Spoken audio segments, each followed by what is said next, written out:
Howdy, friends and floor heads, which is my normal opening, but I also have to say howdy, BSers. Welcome to Friday night.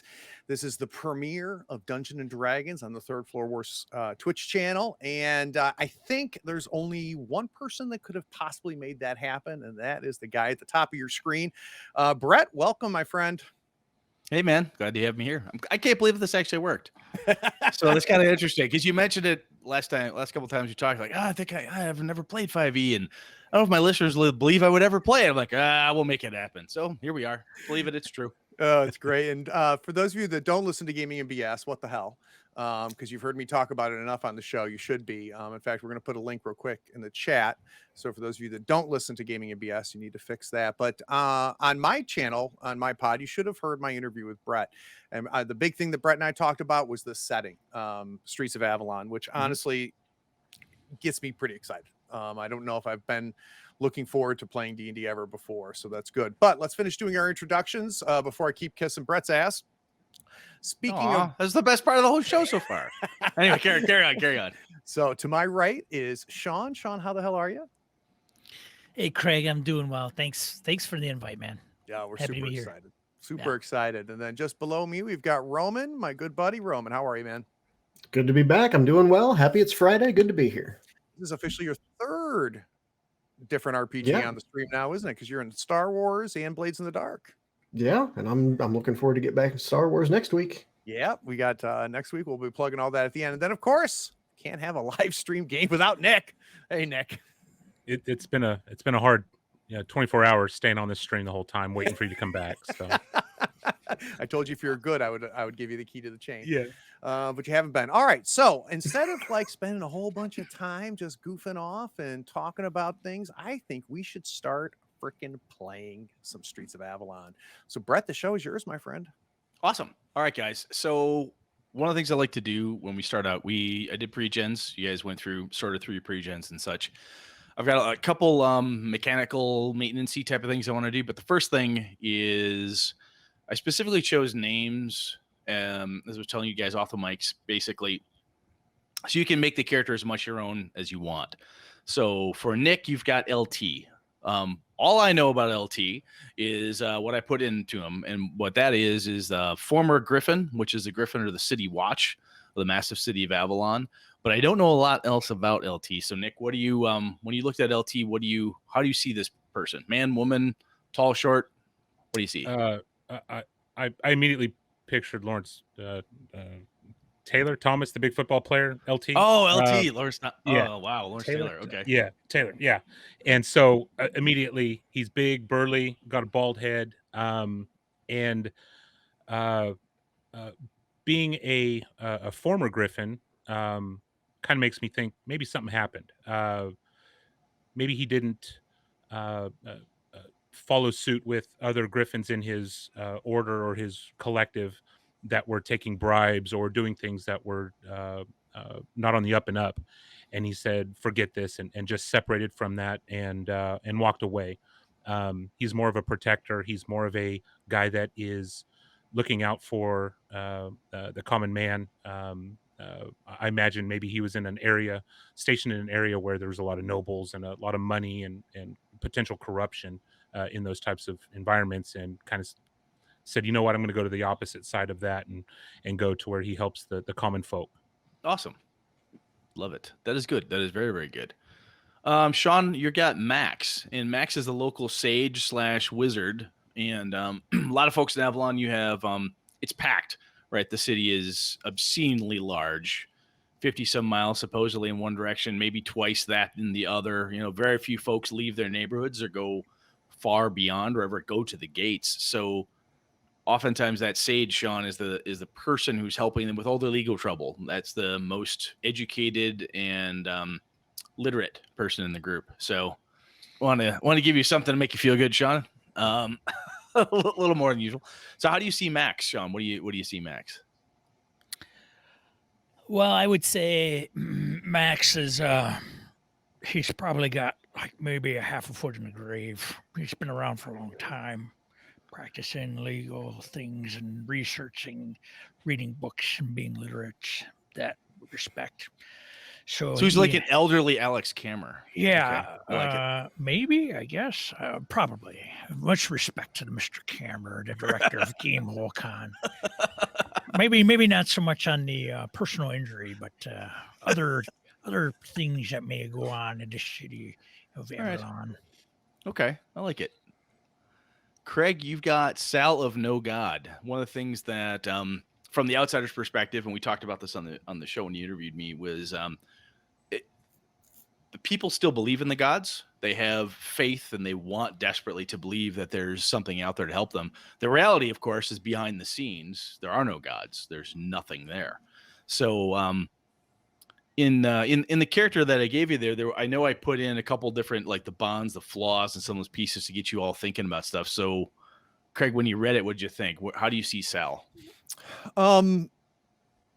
I see Sal, I'm thinking like late 30s, so kind of young. I think when I originally read it, Brett, I was thinking older. And then I realized I'd have to do a voice like Sean just did, and I was like, nah. So I think he grew up probably orphan, pretty rough upbringing, was brought in to the faith as part of that, having no family. Thought he was gonna be a priest. Just thought that was the only thing that could get it out. And I think old Sal figured out, like, this shit ain't real. But he can hold his own in a fight too. So the rough and tumble kid of the streets is still in him. He's cynical. He's grumpy as shit. Doesn't have a whole lot of time for anything. But if you want to see him stand up and clear a room, just start giving some shit to a kid. Or if he finds out you've done something to a kid. The only thing that will really trigger him is something that in any way makes him think about what he went through growing up. Nice. I like that. Very good. Roman, Scout. Scout is our kid of the streets, right? So when I say street kid, right, I put that up in the background and such. And I actually contemplated, do I do street kid or street person? And I went kid because I'm like, I want to give this person, whoever grabs Scout, to think of kind of a younger person, somebody who's got a lot of zest and whatnot. However, you read it, man. So if you look at that and say, you know what, that's cute, Brett, fuck that, we're going to do something different. That's totally legit. It's your character. I'm not going to tell you how to play him. So what do you think? How do you see it? No, I was definitely thinking younger character with the additional bit of half elf as well. So young is relative-ish, but half elf not that big of a change from human adolescence wise. My thought was basically like we're looking at everybody's older brother. So he's figured out how to get by on the streets and get more than he needs. And Avalon being very neighborhood based, and him being very into loyal friendship, he's basically gathered around the younger street kids around him and is showing them how to do it better. He's become kind of the Artful Dodger kind of. I was just going to say, you're like you're the older brother going to be the Artful Dodger. I like it. Okay. Mm-hmm. Very good. All right. So with that, it's kind of just character backdrop. The other thing I want to do is just kind of lay out. Some of you have either read my setting, which is really cool. Thank you very much. If you haven't, please leave. No, I'm kidding. So as I said, Avalon, it's a massive city. It's a city urban-based adventure, right? So one of the things is, as Roman talked about, it's neighborhood-based. So what we do here is, I've got up in Roll20 the neighborhood I picked. This is a map that one of our BSers, VC Young, created for me. Built a bunch of these kick-ass little geomorphs that I can all merge and meld.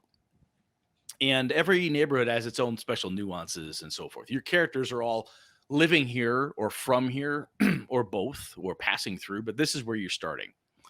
So a few bits and pieces. So we mentioned the Griffins. That's our city guard. The city guard in a large, major, dark, gritty fantasy city. Hey, guess what? They're corrupt. Duh. Right. So that's normal. Now, that said, it doesn't mean that, folks like Nick's character LT, you don't have good apples in the bunch, right? So you do have good apples in the bunch periodically. The other thing that happens, though, is that there's only so many, right? It's not that there's necessarily a shortage. It's just that there's a metric fuck ton of people that live in this city. And you're down in the southern area, the dock ward. If you go a little bit south from where you're at, you're going to hit the ocean. You're going to hit the sea. It's big. It stinks. The sea breeze will come in. Everything hangs, right? So when the smokes come up from the alchemist den, when the soot fires from the coal, the oil, the wood, the scraps people are burning, it all just kind of hangs. Then you get the sea air comes in, hits that with a little bit of fog. It's like liquid tar sometimes, right? So in that place, the Griffins do everything they can, but it's not unheard of for folks like LT and Sal and others, like, look, this is my place. I live here. The locals do a lot of self-cleaning, right? They got to help make sure they take care of things. So it's common, very, very common for that to happen. Thieving is obviously a really good way to figure things out, how to get around, where you go, and so on. Every building that you see there is a roofway, most likely from one place to another. Thieves Highway, whatever you want to dub it. If you get up and above, it's faster sometimes, especially for the small nimble to cruise up there. Your assassins guilds, your thieves guilds, they're running back and forth.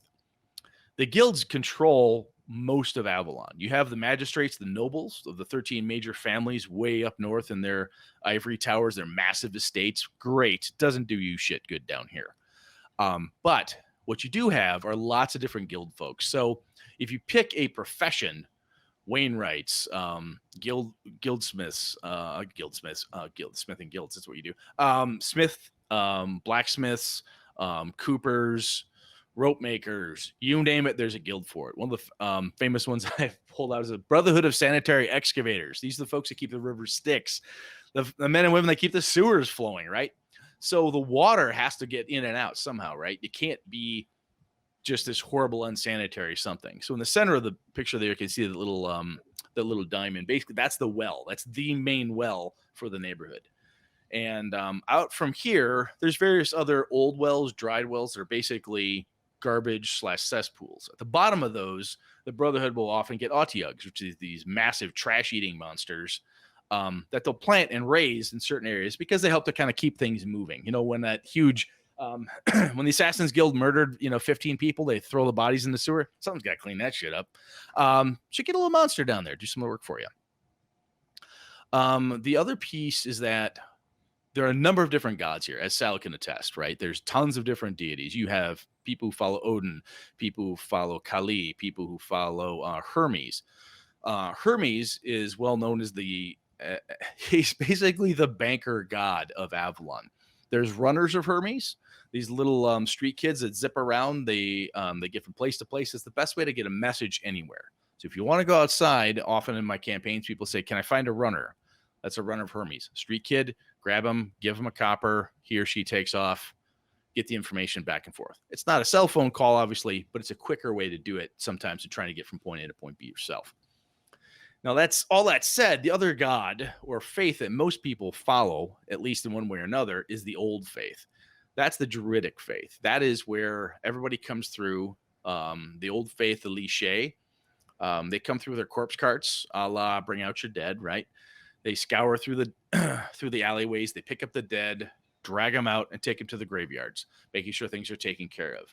They're the ones that they're closest to the earth, have the oldest historical faith within Avalon, and just about everybody knows enough of that, right? So if you say, do you believe in a god? Well, I follow the old faith, obviously.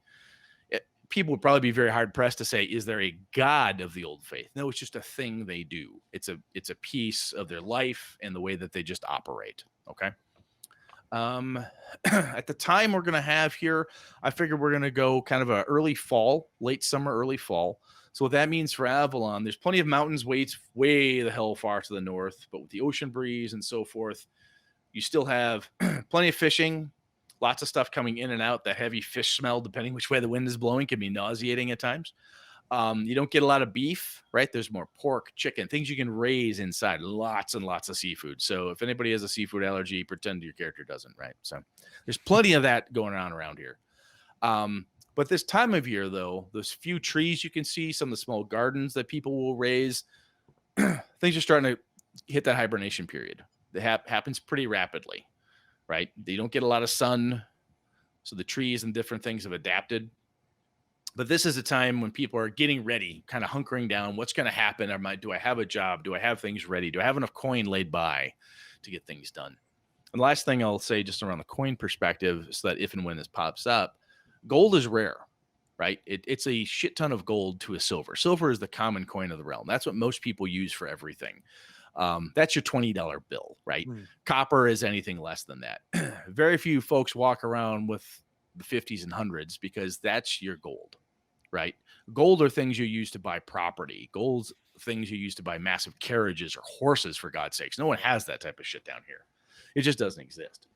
And quite frankly, if you find gold, it's dangerous. I have many months potentially or more salary in my hand. There's maybe more money in one coin than some street kids, especially guys that that Scout may have seen, will ever see. Their life expectancy is like that. It's a huge risk. So if you have read Thieves World stuff or anything along those lines, it's dangerous, right? You don't walk around flashing your cash, okay? But it's so let's see, anything else we need to talk about offhand? Oh, so let's talk about rules things real quick here before we get too far into it. So the way 5e works, there's advantage and disadvantage. It's one of the major components of it. So what we're talking about here, sometimes I may say roll with advantage, which means you roll 2d20 and take the highest, or disadvantage 2d20, take the lowest. Neat. We're using roll 20, so it'll automatically roll 2 dice for you. Just pick the one, a straight roll, just take the one on the left. The other thing is 5e is a list of skills, fairly limited list of skills, but it has things like acrobatics, deception, intimidation, insight, sleight of hand, stealth. I don't want you necessarily to focus on those things. You've got some shit you're proficient with, which means you're really good. It's a little black dot by there, like, hey man, I rock at this, and that's great and all. What I'm more concerned about is when you want to do something, you explain to me what it is you want to do, and we'll figure it out. Sometimes you could be, like, I've used this example before. You're in a blind alley trying to figure out where the bad guy went. You can tell me, well, did he climb up the wall? How does he do this? And somebody like Scout, a thief, we could easily say, look, you have acrobatics. You could use that skill to ferret out. Right. How would somebody have even made their way up this wall? Right. So let's talk it out. Don't do the, I walk in the room, 16. That's my perception. What do I see? That's boring as fuck. So let's not do that to each other. Just describe what it is you're looking to do. We'll figure it out. It doesn't take that long. We'll crack through this and keep it moving. Last piece is that, and a BSer who's listened to us long enough will know I have a tendency to go dark. And by that, I mean, my home group has stopped. I can't use dead babies with my home group anymore because they're like, really? How deep? How many? If it's not past like hundreds, they're like, what? That's hardly any dead babies, Brett. We don't even care anymore. Get the pitchfork, move them out. It's disgusting, right? But that said, if I do anything, or if I start creeping in a direction that somebody does not like, if I do not see you, raise your hand. If I don't see you in a chat, stop me and say, Brett, I don't want to do that. I promise you, I will not take offense. It doesn't bother me, except for Sean. But even Sean, I'll give him a pass here. But point is, though, in all seriousness, if you don't like it, say so that I don't accidentally do something that will offend you. Because I like y'all, and the last thing I want to do is piss you off by being a dick and forcing you to do something you don't want to do or have to deal with something. We can take shit off screen, lines and veils. We can do all that stuff, but speak up, okay? And don't be afraid if I say, are you okay? Does anybody have a problem? If I ask that question, I am not kidding. Please tell me. Okay. So one of the things that I wanted to make sure I did, and I'd be a fool if I didn't do it, is that I had, I created in 5e, there's this thing called trinkets, right? So if you go through the regular player's handbook, it's got a list of D100, you roll it, you get a little funky item, right? So I went through and created my own Avalonized version of that. So what I want everyone to do is piece at a time here. We'll start with LT, roll percentiles. I want to make sure this will also give us a chance to just punch around and roll 20 and make sure it's doing what it should do. So LT, roll percentiles and let me know what you get. All right. A 2. Percentiles. No, that was me. Sorry. No, that's Roman. That's Roman. Yeah, you're Let's messing with see. me, Roman. God damn you. D10. If you go up in the corner on the D20, there's actually, I think there's a percentile roller. Yeah. That's There's No. a D100. It's a 36 if you want to use that. Yeah, I didn't see the D100 in the dice roller. I just saw 2D10. So Yep, however you want to do it. yeah, so 36. 36. Let's see. You have a small wooden box filled with brick dust and raw salt. Nice. Brick dust and raw salt. Correct. Not good creepy at barbecue, bro. all. Max, what do you got? Oh, that's me. That's you. Sean, Max. Come on. Uh, Go on, Bueller. Pay Thanks for attention. coming, Sean. It's like we're podcasting again. shut up. Jesus. 13? 13. It's You have very a s- high. You have a Something very small- special. It is. You have a small iron ball that feels ice cold when touched with bearskin. Small What if iron it's touched ball. with human skin? Small iron ball. And that is when I stopped playing with Roman. That was great. New record. Sal, what do we got? Let's see. I have got Monster 7. 7. You have a small clay jar with the ashes from Blind Simon's pipe. Blind Simon is one of Avalon's famous storytellers from the Storytellers Guild. It's basically bards, songsters, actors, storytellers. So you've got that. Let's see here. And Roman. What we got? What we got? We have Pretty 87. high rolls. there. 87. Yeah, Good that's a God. good You're one. going to have to check his dice. I think he's cheating. 87. Yeah, You have a stone from the oven of a failed baker. Hmm. That stone could take any shape you want, right? So a stone could be fist size, a brick, whatever it is you'd like. Streets of Avalon, where you eat rocks. Eat That's rocks. good stuff, man. Damn fine stuff. Damn fine. Damn good stuff. What about my iron ball? What is it? Touch it with what? If What? you hold it barehanded or to bare skin, it feels ice cold. A whiskey stone. Oh, There you go. just have to keep my finger on it. Or every time you tip it up and hit your lip, you're like, oh, that's awesome. Oh, I Tastes like great. that. Very nice. So on Roll20, I've got the map up there of the neighborhood. So the stuff in the center, a lot of neighborhoods have, well, they all have a market of some sort or another. This neighborhood happens to be built around a market. Those are stalls around the center. They're crammed in there. There's different tents, rolling carts, cafes, vendors of any and all kinds of stuff, right? People are selling, meats, they're selling cheeses, they're selling liquor. You have street alchemists. These folks roam around and they've got everything from, snake oil that'll cure baldness to healing potions, to this will make you run faster. This is really good for hiding from the cops, all that stuff. Anything that you could cram into a bottle and put a fancy label on, somebody's got it out there for sale. So you've got a local street alchemist or two out there. A lot of different people happening, stuff going on. The larger green building to the north there, or north direct of the spot, is that is where it's a warehouse right now, is what it's being used for, and that warehouse is for the timber and lumber gathering folks. That's their guild. Basically, what they're doing, the woodcutting, woodcarvers crew. What they do is they gather all this stuff, stash it here, and then sell it out, right? It's not easy to get a hold of. I mean, as you can tell, things leaning on each other. This is like some mad geometer grabbed something and said, I could make a street that goes like this. I'm like, some drunk cartographer figured out how to make a city or design streets. The streets and alleyways will change. They lean in on each other heavily, which is one of the reasons you can often go from rooftop to rooftop. So also around that area, you have, there's an inn, the most prominent inn in the area, called the Witch's Luck. And I'll just grab that real quick.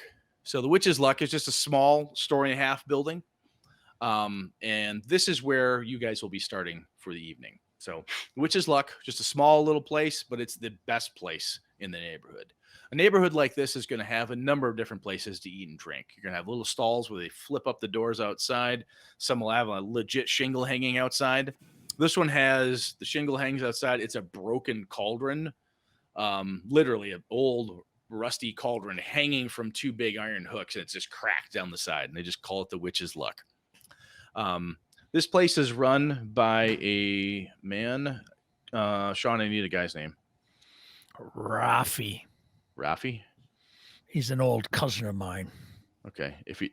Oh my God, you don't have kids, so you don't know how dangerous that name is to me right now. Rafi? Yeah. Anyway, old I got it, Brett. Thank you. Good. Yay. Somebody. That was fucking funny. That was funny. God damn it. Old dads out there. Come on with me. Anyway, So Rafi runs the Witch's Luck. He does a pretty good job. Keeps a decent, clean establishment. He's got enough bards. He's got people in for entertainment periodically. But one of the things that he does best is he runs a very legit house. Nothing's watered down. The prices aren't gouging people. He realizes that this is where the locals come, and the locals are where it's at. Some of the other places are about the transients. They want to catch the griffins on patrol coming through. They want to work with the thieves guilds. They want to work little ne'er-do-well folks off in the corners. Rafi and his crew, they know that this is where it's at. This is where you guys are going to get together. You're going to hang out and spend all your coin, right? So at this stage, the group is hanging out here, and just to kind of set the scene for you. So it's your traditional big city, dark, gritty inn, right? So I'm not going to give you all the details of it. There's a hearth in the center. It's lit. It's chilly enough, just a bit. So people want to pay attention to, staying warm. Windows are open so people can see the lights. They're talking, lots of having a good time, all that good stuff. The talk around town right now is Lucian. Lucian is a candle maker. Lucian's a candlestick maker. He's in the area, and he has been at odds with Horace and Mace. Horace is the butcher, and Mace is the baker. Horace and Mace have been buddies forever, long time back. They're either brothers, grew up together type of thing, but they've just been really tight. And they have been trying to buy Lucian's property from him. They've been trying to do it for quite some time, and they're having no luck because he's just digging his heels in. I'm not giving this up. This is my property. That's a little loud, Craig, for me. Got it. I don't know if you're dropping some touch. So the reason Lucian's digging his heels in is because Lucian has a lot of stuff invested in the neighborhood, right? So what I say by that is he's a widower. He's got 12 kids. They're all over the place, right? He's got them running here, doing that. Some are part of the the runners for Hermes. Other ones are working over here. They're all sorts of different ages. Older man, but this is where he lives. This is where he raised his family, and this is where his wife died. Lucian has no intent of ever leaving the place. He's in a really good location, though. So let me grab right back to the old map here for a sec. So what you're seeing, that little orange on the direct to the east, that little orange squarish building, that's Lucian's candle shop. Now, Lucian's candle shop, he doesn't do a lot of good business. Dude doesn't even make that great of candles, quite frankly, right? But he's in a great spot. It's his property. It's been his property since forever. And nobody has any intention of getting, he's just not going to let it go. It's worth too much. The other guys, Horace and Mace, they're in shitty locations. They're pushed back from here. Quite frankly, a lot of the people in the tavern, they're talking about the fact that they don't want the butcher up here anyway. It stinks, right? They'd rather have him pushed back, kind of where he is, off in the corner in the south. Yeah, Mace the baker, maybe, but there's already a lot of other people selling sticky buns and other sweets and stuff up here. We really don't need another one. I love sticky buns. In this area. Exactly. So at this point, LT, what's your normal here? When you walk into the Witch's Luck, what do you do? He immediately scans the room, just making sure everybody's having a good time. Just there's nothing out of the ordinary, nothing crazy happening. And he goes straight to the bar stool and okay. Orders his drink. Same drink always. Always same thing. Okay. You sit down. You sit, and the mug hits about the same time. They wait for you to get about halfway through, then they quick pull you another one. All right, Max, what's your plan when you walk in here after a hard day of scribbling away at your scrolls and reading people the riot act that they don't understand what the rules are? What do you do? Try to find an isolated spot in here where there isn't a bunch of hubbub going on. Maybe order a small glass of wine. Maybe see if I recognize any folks that I respect. What type of folks would you respect? Smart ones. Smart ones. Okay. Don't have time. Maybe one dumb, less intelligent individual here and there just to hear me spout my wisdom upon them. But otherwise, I can't be around too many ignorants. Okay. As soon as you sit down, one of the local kids, it's actually Lucian's, one of his daughters, younger daughter. Her name is Elsbeth. Elsbeth sees you and she's over to you immediately. she's like, oh my God, she wants to be a wizard. And you're the closest thing to an honest to God wizard that she's ever seen. Everyone says you're a wizard, so she wants to be one really, really bad. She's also terminally shy. So she hangs out just outside of you, Max, right? So she won't come in to talk to you. She'll edge in a little bit. You give her kind of look at her like, are you looking? And then she'll dart away back. But she's always there. She's right on the edge. She's waiting for you to do something amazing. She wants in on it when it happens. She, hey, little one, what is this? You do a little ledger domain? Sure. Very good. Sit behind your ear, maybe. Look at that. Very you like nice. that. Very nice. What's your name, little one?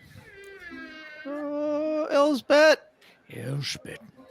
My name is Max. She's sitting down now right by you, like uncomfortably close to you. This is awesome. This is the best thing she's ever had happen. Here, this is for you. A little cookie. Hope your parents don't mind. Excellent. Sal, when you walk in, what are you doing? First is kind of the tally. So it's step in, scan the room. And people like LT, as soon as I see him, I'll give him kind of the nod of you're good. See a couple other faces there that you're good, you're good. Some people have learned that if I don't make eye contact with you, that's probably a bad thing. I think you probably have about 3 people have other places they need to be apparently right now, all at the same time. That's amazing. You're going that way too. Shall we then? And I have no trouble stepping out of their way and letting them go. Excellent. But walk in.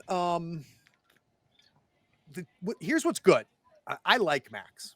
I don't necessarily want to hang out with Max or spend any time with Max, but I like Max and I respect Max. And I do have a soft spot for Elspeth. So I think I'm going to head over there. Okay. And but I will stop at the bar and pick up a fresh little thing of wine for Max. Head over and just kind of make eye contact with Elspeth, put the drink down in front of Max and say, why don't you go check on Daddy, hon? The big boys are going to talk now. We can do magic stuff later.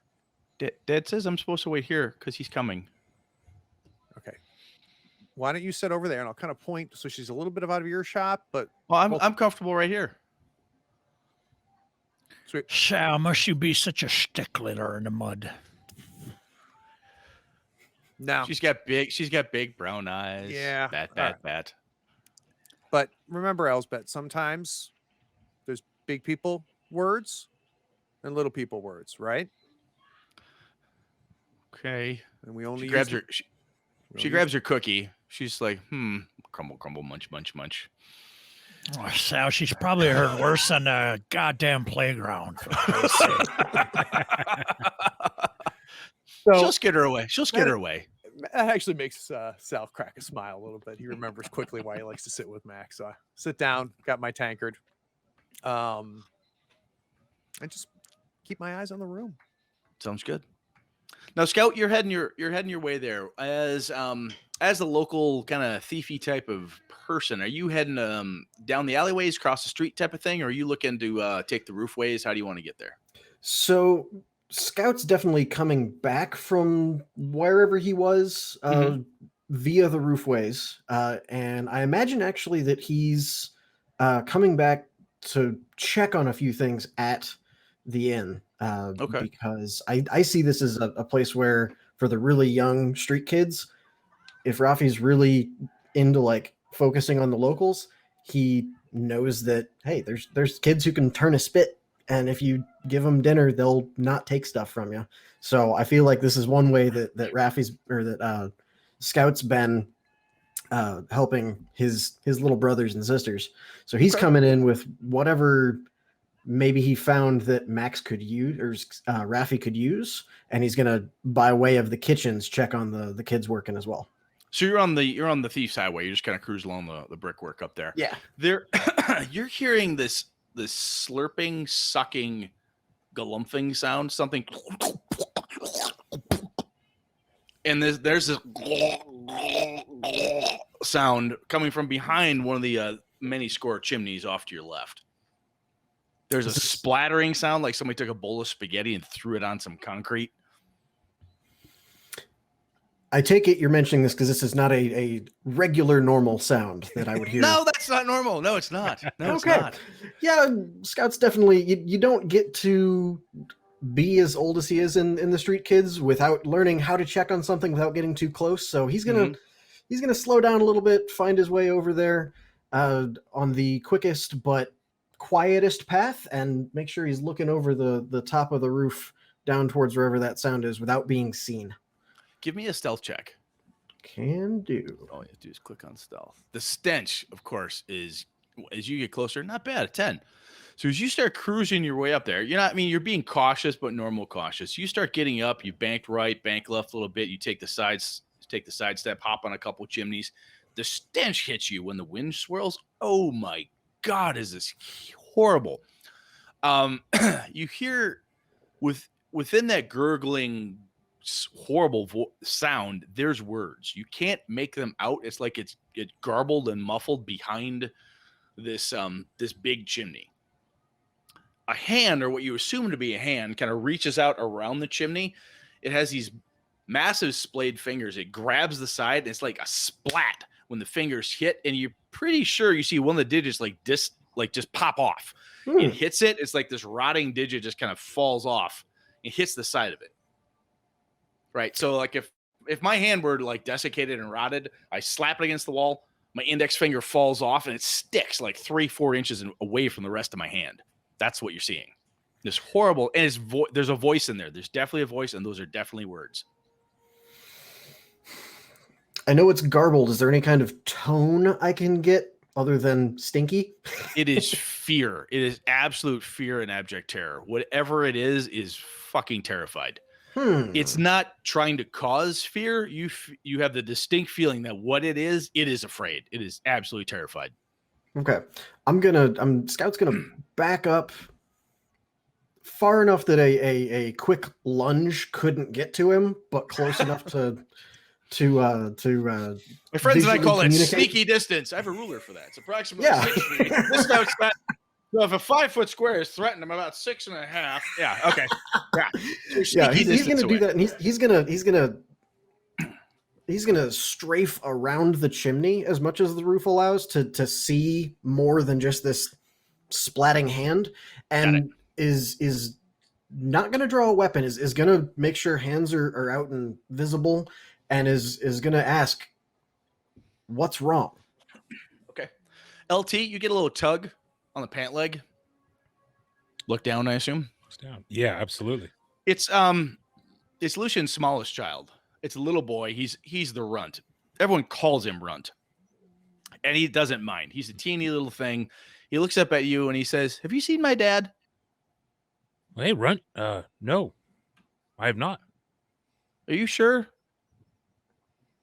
Yeah, I haven't seen him. Where was he last? He was Is he supposed to be here? Yeah, he's meeting me and Elizabeth and a couple others here. Yeah, we were really, really good. He's buying dinner, and he's got this great big Runt smile. He's just happy.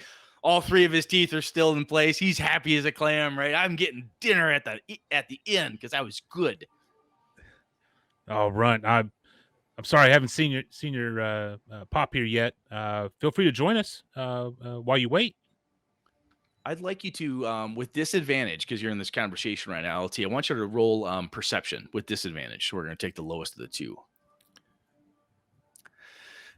Somebody, you heard the door open and then quickly shut afterwards. You kind of do the snap up, a quick head count. Whoever it is, like, came in and left. They were in and out really, really fast. You didn't catch who they were. Now, Sal, you're an eagle-eyed son of a bitch, right? So you're always checking and watching. So I'd like you to give me a perception check as well. You're kind of hanging by Max, watching the kids, see what's going on. Yours is a straight up. Nice, 11. Okay. So where you're sitting, you peer, and you're like, oh, my God. So you see, I'll do a quick grab for you here. Horace the Butcher comes in. You can see him, I think, yeah? Yep. He's a big dude, right? So he's a squat man, really, really broad. He's got his heavy apron. He does not have the cleaver and knives with him type of thing. He's a big guy. One of the things that alerts you to him coming in is the wind came through just enough, the flames flicker in the hearth, and that smell of meat, right? It just hits you. You get around the neighborhood, that's Horace. He walks in, you see him lock eyes on LT, and he immediately backs out and shuts the door. Max, of course, you witnessed this. What's going on over there? Something to do with LT. I'm going to walk over. Okay. So I stand up, head over, come up to LT and kind of give a wink to Runt. Have you seen my dad? No, and your sister over there said he should be here any minute now, and I haven't seen him. He's buying us dinner because we were really good. Only 3 of us were good. The other ones don't get anything. I have no doubts about that. And I know which one wasn't. LT. Yeah. Something going on with you and the butcher? Actually, I guess this is a question for the GM. Nope. Is there any history there? Nothing No. there at all. I mean, you've you buy product from him when you need it. He's, he and Mace being buddies and the whole thing. We want to buy Lucian's stall. That's all you know. He's not had any run-ins with you. He's had no run-ins with the law. He's worked a lot with Max trying to find some legal finagling that he can, take the property from him by right of something or other. Yeah. So I'll just reply, no. Actually, as a matter of fact, it kind of smells like he's here. And I kind of look around like I might have missed him come in. So Horace came in, saw you, turned right around and left. Now, considering the hubbub with him and Lucian, I wonder if he saw Runt here. I'm going to step outside real quick. You're step outside? Okay. Yeah. Rafi, can you save us a spot? Absolutely. No problem. LT? Max, what are you doing? You going with him? Max. Sean. Yes. God, gotta get used to my name. There we go. Come on.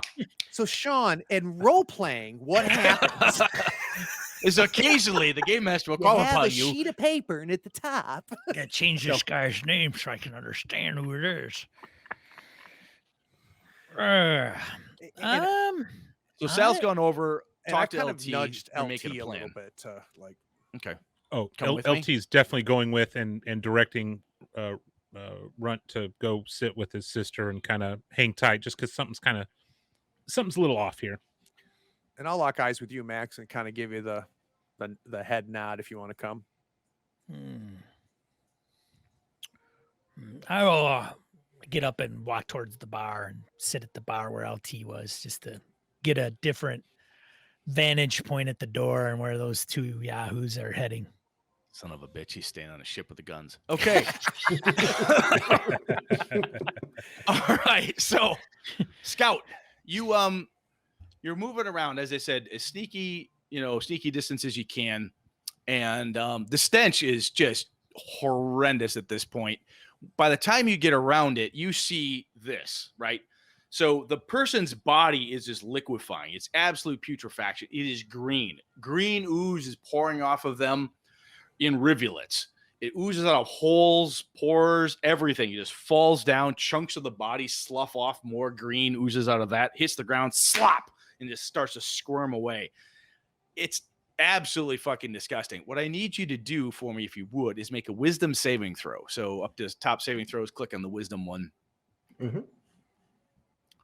Not good enough. Okay, so you see this and immediately and the vomit just comes it's there. You can't choke this one down. This is bad tequila. It's out. Right? Splatter.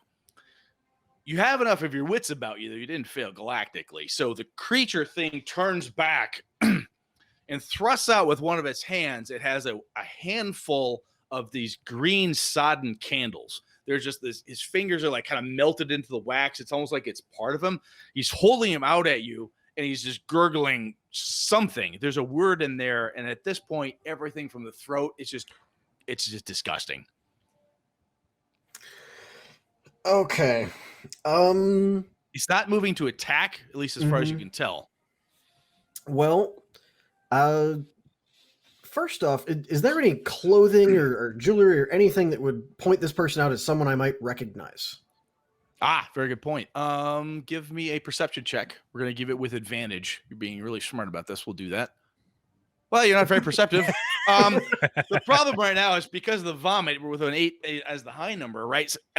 Because the vomit and everything else, it's so ghastly, right? It just overloads you. If you had time to think, perhaps it's dark, the moon, the cloud, the holy fuck, what is this thing? Is just overriding your senses completely. It takes a sloppy step as it steps forward. The shingles and the shale just pulls out from underneath it. What's really bad is you're noticing that everything that lands starts to just crawl and writhe, right? Ew. So where that finger hit the wall, it's just like inchworming itself along the side. Whatever's sloughing off of this fucking thing, it hits and is moving. It seems to be, yep, but it's circling me, motherfucker. Yep, it's circling me. It's circling me. All right, that's not great. Seeing the candles thrust out, clearly what I'm focused on to try and keep whatever I had down for breakfast since lunch is already gone. Mm-hmm. Focused on the candles, does it look like it's thrusting it at me like this, or is it trying to like drop them somewhere? It's so the left hand is out and is waving them at you. Like it's Okay. the wicks are at you and it's thrusting, pointing, waving them. It's gurgling. It's trying to tell you something. You cannot figure out what the hell it is though. Okay. Given that, what do I have here? I do not have anything to light a fire, but I have a hooded lantern, and I would be stupid. You'd have flint and steel. I mean, if you Okay, have flint and cool, steel, cool. It takes a minute to go tick tick tick. Yeah, I would totally like hold still. Let me light it for you. And Okay. maybe he's trying to get me to give him a light. It's getting dark. Do you say that? Yes. Okay. So you do the hold still, I'll light it for you. It drops to one knee. One of its legs from the knee down, like just snaps off and starts flopping, rolling, and it's kind of circle. Now you're in a circle of this stuff around you. It has drawn almost a perfect sphere around you. Circle around you. It's not creeping past it. It's like it's got a wall. You're not sure why the fuck that is, but it's right on the edge. And it's holding these candles out. The body is just rotting. Pieces are oozing and dripping off. So that's where you are. So LT and Sal, you guys walk out the front door. You're like, all right, what's going on? You see Horace as he's peeling off from there. He's hot-footing it out. He's heading into the bazaar, the central little marketplace. He's heading into the little local bazaar. He's working his way in there, and he's moving double time. He does a quick glance over his shoulder, sees you guys, and now he's at triple speed. Do I have am I able to, with my familiarity of everything, I want to see if there's a vector, right? So maybe not the most obvious route, but the hypotenuse to his triangle. You could cut him him. off. Yeah, You could cut him off. That's especially if you list at LT, you'll have a much easier time. Great. So let's go. Yeah. So this is one of those LT. You hit the fruit stand. Yeah, Mabel's. Yeah, go past Mabel's. I'll hit Sammy's. Yeah. Boom, we got the big fucker. All right, I need both of you guys to give me perception checks, if you would. I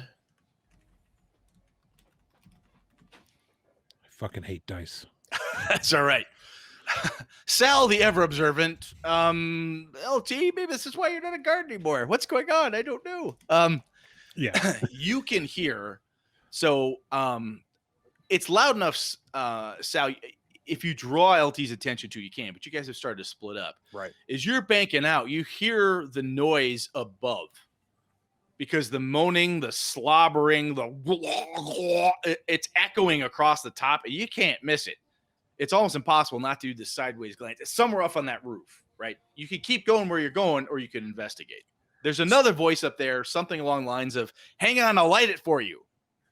So what this is going to depend on, Brett, is whether I either notice Scout or recognize Scout. Did either of those things happen?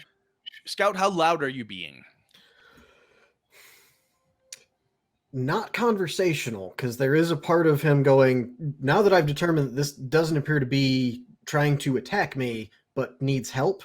Yeah, I'm trying to, if any of the little other thieves in training per se were around, I'm trying to get their attention so that they can go get more help than just little old me. you're gonna hear Scout's voice. You know Scout's voice. You've been around. It's a sizable neighborhood, but not that damn big. You hear him, and in fact, you see a couple of the local street kids are kind of head down, arms crossed across the knees. They pop up and they start moving. It's got to be him. I'm watching LT sailing through it, Brett. I hear, I stop, I look, shit, and I look to where LT is. See, LT is making good time. He can handle this situation, and I am beelining it and figuring out what is the fastest way for me to get to the highway. Got it. So, Max, you're still inside. You see the guys go out. Before the door closes behind them, they do the kind of look. They point, and they start making their way towards the mini bazaar in the center of the neighborhood there. What do you want to do? Sitting here, drink your wine? On the ship with the guns? I should probably go and find out what they're up to. Something must be. The jig is up, as they may say. Okay. So I head outside. Out the front door? I grab my my drink of wine and bring it with me, and I head out to the front door as if I was to gaze out upon the streets to see what is going on. Rafi has that crockery.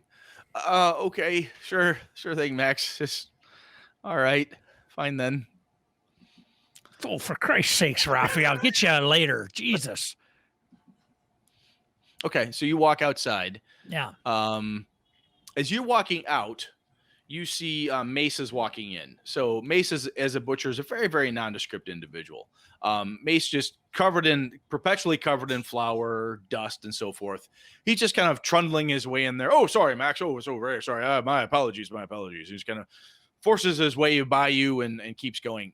I'd like you to make a perception check, please. Your acute intelligence or your senses are on high alert. You're terrible at this. Aaron, wasn't your sidekick buddy just here? What are you doing here alone? I thought you would be with him. So he stops, turns back. He's dusting off, and he's wiping his face a lot wiping his face, like heavy wiping his face. And he says, "So Horace isn't here? Have you seen Horace?" Yeah, he was here for a blink of an eye, and then he took off. Why? Are you to meet him here? Oh my God! Did he see Lucian here? Oh Jesus! He saw Lucian. He panics and just goes running into the bazaar, screaming, "Horace! Horace! Oh God! Horace! No!" Where the hell is everybody going? And what in the hell is going on? All y'all can hear that. It's nighttime, and Mace is running through there, screaming loudly for Horace. LT, what are you doing? LT hears that, and because I think he's still concerned, like what the hell actually happened, because he didn't technically see Horace actually walk in and out. He's just kind of following directions at this point, and he decides he's going to book it and beeline straight for where I guess it's Sal directed him to go and cut off Horace. Okay, excellent. So just booking it, try to get in front of him and stop him and figure out what to do from there. All right, Scout, you've got a little bit lit. You kind of reach out there with you've got one of those little punks right there. You just reach in, you light the candle with. So it's got a little bit of flame on the end. You're trying to light the candle. Mm-hmm. You want to hold him. You want to just reach out, grab him, and make sure you can. Entirely. I want to give him a big hug. No. Okay. Little punk, get that candle lit, and as soon as I see that flames going, I'm not like pulling back, but I'm gonna pull back and make sure I'm right in the center of the circle and that it's still not coming towards me. Also gonna make sure, I'm assuming since we're presumably talking about standard human mass here, that this is like a low to the ground circle. I could jump and run if I need to. Yes, absolutely. Okay. Good. So you get that fire going, and as you lean forward, he's doing everything he can to force the candles out. You can see the writhing, the horrid, the whole is just pulling off of him. All of that disgusting sloughing of skin is recoiling from the flame. As you bring the flame closer, his skin is trying to retreat. He now has nothing but raw bone holding these things. As you light the candles, you can hear the skitter slime of like 1,000 different fleshy little things just slopping away from you, trying desperately to get away from the flame. Once that hits, there's a spark, right? And when I say spark, I'm talking like, somebody lit dry gunpowder. Poosh! It hits those candles. It goes up. and it explodes outward. I need you to make a dexterity saving throw, if you would, please. That was a great idea, Roman. Hey, I like playing with fire. It's great. 9. 9. Excellent. So you'll take the full impact of this. You take 10 points of damage. The whole thing just explodes. Shards fly off of this thing. You've got bone fragments, sloppy bits. Just the raw impact from the explosion knocks you backwards and down. So, Sal, you're heading in this direction to begin with. You see the thing like it's a rooftop ballet to you, right? So it's right fucking there. Max, where you're at, you can catch it, but at a farther distance. LT's hooking it through the bazaar, so he's not going to see it. For those of you who can see it, including Scout, he goes up like just a candle. His whole body just immolates, just galactically. The torch goes up. He starts sparking off like a mini Roman candle. Pieces fall off, pow! Fall off, pow! Foosh, bang! At Scout, you watch this, and then the whole thing just kind of dissolves into ash. Everything around you is there's just charred circle around you, and there's nothing left. It takes God knows how long. It feels like an eternity, but it's pretty quick.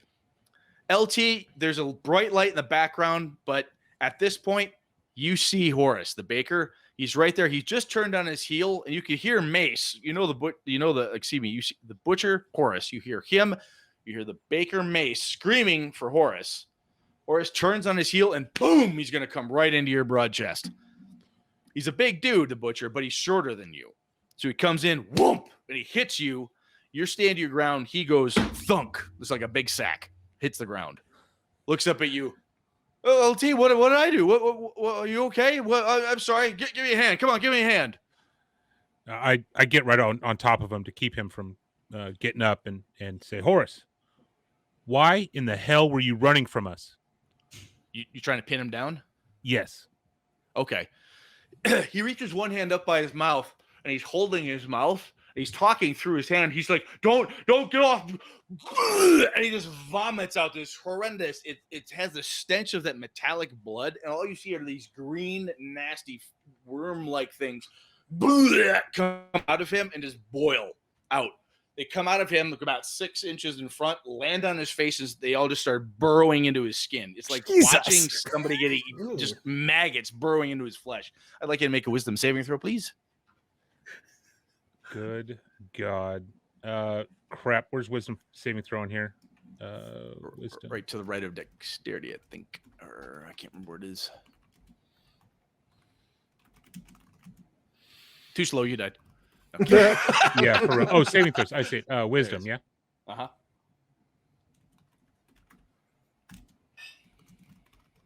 All right, 11. You have enough presence of mind. You back the fuck off of that, right? So he starts vomiting, and the horrendous green maggots start oozing in, and green blood starts pouring out of his mouth.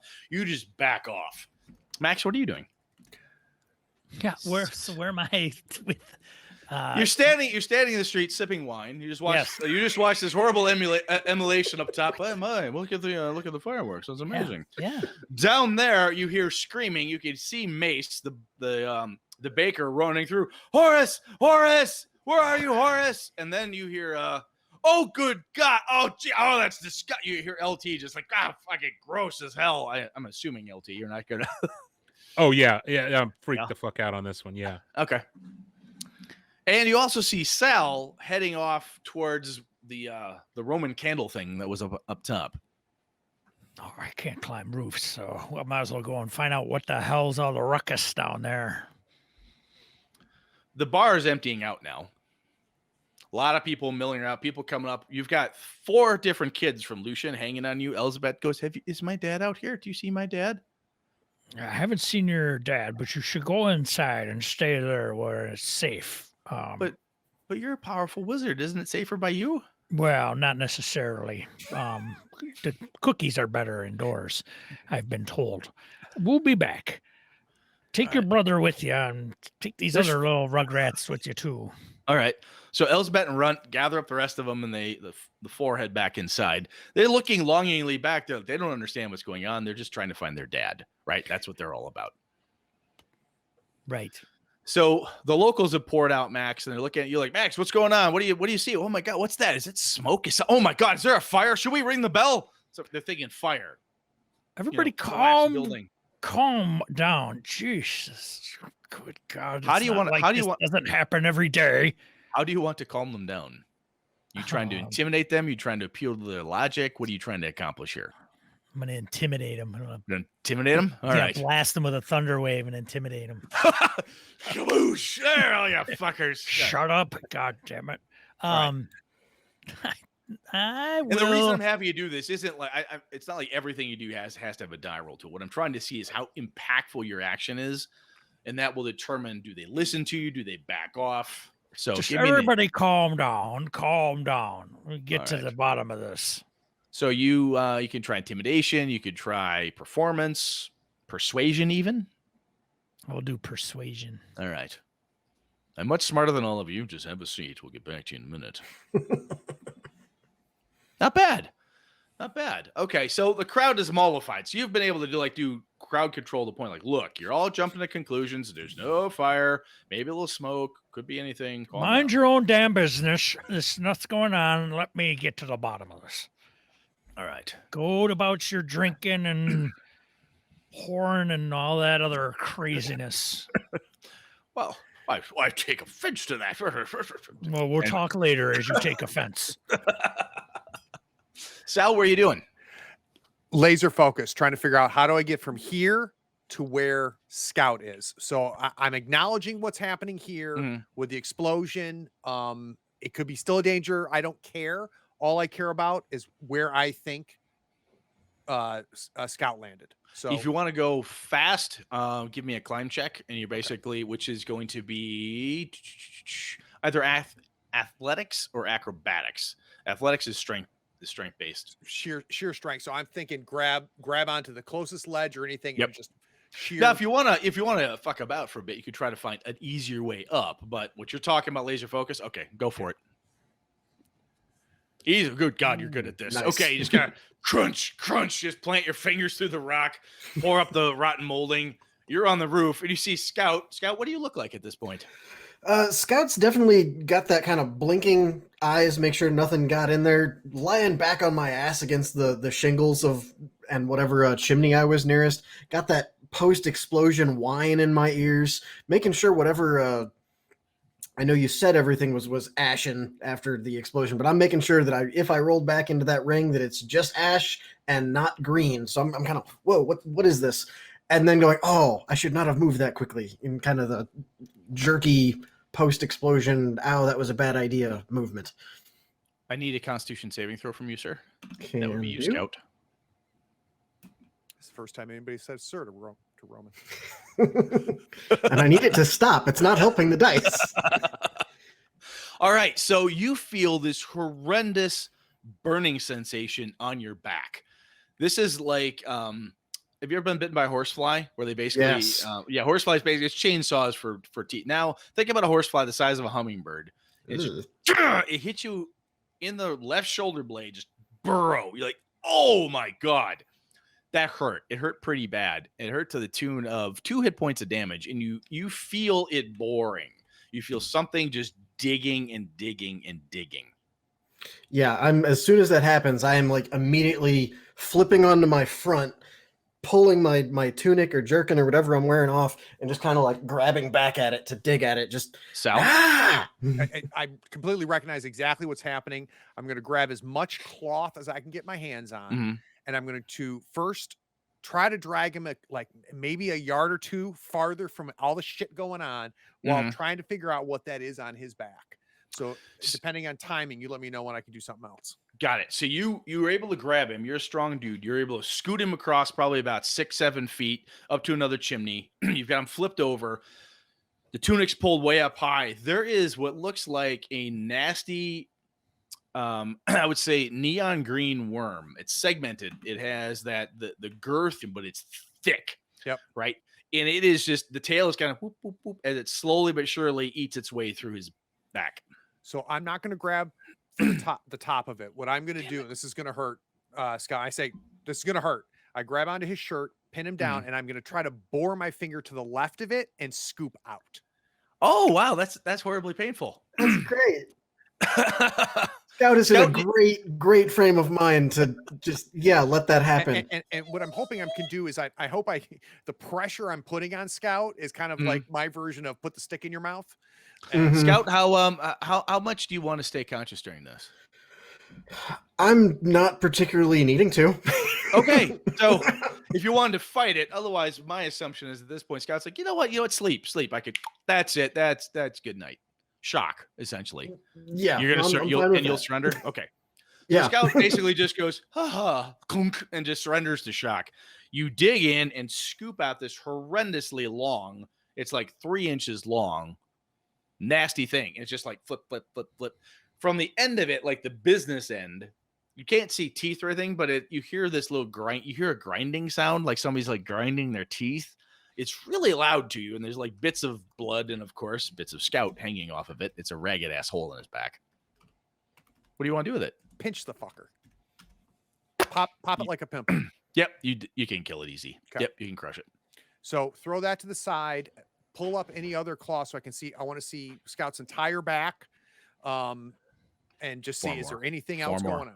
There's 4 more. All right, the finger. Get him in. You're in. This works. Ice cream scoop every single damn one of them out. Okay. All right. Yeah, it's vile. You dig in and rip. Dig in and rip. All right. Yeah, and I I'm obviously trying to keep track of Scout. I don't want to lose Scout in the process. Yeah. But if he looks okay, I'm going to flip him on his back and pull his shirt up and look it was at just his on the belly, back, nothing else. Yep. All right. You do the tick check, as we would say in the Northwoods, and they're only on his back, right? Yep. And then I need to make him better. So what's this is where I might need a little help. I believe your character has healing potions. Okay. If you want to. So the cork. So one of the things I do with healing potions is traditionally in my groups, what we do is you can pour them on somebody, smash them on somebody. The idea is that the potion heals the body. It does not need to be ingested. So if you wish to, you could pour it on him like an elixir, and that could do the trick. Yep. So I see the 5 wounds, right? So I pop the cork and immediately I'm pouring it on him. Okay. LT, what are you doing? Oh, I immediately jump back from this vomit of shit that just popped up, and taking a step back and just seeing, waiting to see what happens. Like, there's nothing I can do to help him on this. What's happening after he vomits up and starts messing with him? So at this point, the butcher's laying his back, and he's just bucking, right? He's just bucking like somebody who's going into shock. He's just twitching, defibrillator hitting. He just arches randomly. You hear the cracking of his back. He arches so hard. You can't believe he didn't like snap something. Maybe he did. More of this shit just starts crawling out of him. It's out now and just crawling and burrowing back into him. It's like this bizarre autophagic disgustingness, right? So just tearing in. Running up behind you, you hear Mace, the baker, going, "Good God, Horace, no, don't." And he comes to a skidding halt behind you. You turn to look, I assume? Yes. Okay. And with my arm out to, like, just in case, to keep people back. So Mace looks up he's got both hands up to his mouth in absolute terror. And he sees this and he looks at you and he says, we didn't think this was going to happen. And then his eyes explode and more worms just start oozing out of his face. Boom! They just pop out. Book. Worms start pouring down his face and is devouring him. He collapses, shrieking. I step away from him too. Fuck. Okay. Yeah. Step back from that. Yeah. Okay. I don't know if that was obvious or not, but yeah, I'm backing up a little bit. The creature, these worms seem very intent on devouring each of them. They haven't moved off of the bodies, right? So they're just kind of. It looks like a weird, disgusting roller coaster ride of worm where it comes out, burrows its way, pops out, goes back through. It's just tearing cheese holes through these people. Seeing this, is there any kind of like? I imagine something like this, I'd want a torch and try to throw some sort of torch or a lantern that might be in the street somewhere. Yes, is there anything around me that? Very good question. You're in the bazaar, right? So up here are lanterns, other things that people have used. If you want to, you can do a quick smash and grab. Basically, pull somebody's lantern down and take care of the problem. That's exactly what I want to do. Sorry, Doris, grab her shit and just pound it right into the ground next to that. Got it. Max, what are you up to? There's a lot of fire. There was horrendous screaming up top. You saw Sal mount the roof. There was shrieking, and you heard something along the lines of "Hold still, I'll get it out of you." Something along those lines up top. Now there's flame in the bazaar. Oh, wow. So I'm guessing I'm closer to LT than the rooftop. Yes, sir, you are. All right, so I go towards LT to see what's going on down there. Okay. Give me a perception check, if you would, as you head down the path. God. Sean's dice are always cold. This is fun. Look at you, Hot Max. dice for Sean. Hot Great dice for success. Sean. Knock Good it job. out. Your mother, Trebek. Oh my gosh. Sean, let me give you what you see. There is the reason you see him is because there's a lantern right on the edge of the bazaar. As you're walking in, one of the lamplighters has appeared, as they always do. At the end of his staff, this 7-8 foot tall, hunchback, no-eyed, needle teeth looking crazy scarecrow person lights the lantern. He looks at you and he tells you in this sepulchral voice that a bargain has been made with the Suns, and you had best see that it gets taken care of. Bargain with the Suns. What Suns? Are you talking about the baker boy and the butcher? You want to go talk to him? Oh, talk to him. Okay. So you wander up to him. He stops, put the staff down. You feel very, very small. When you get up, there's a presence here, right? You could try to bravado if you want to do such, but there's an overpowering presence here. It looks at you with its eyeless face and inquires, "Is there something else you need? That was free." I know the deal. I need more information. See what's going on here. Tell me. "Is there something else you'd be willing to offer?" Points to your left eye. Maybe one of those little rugrats back there. I'm just kidding. Don't do that.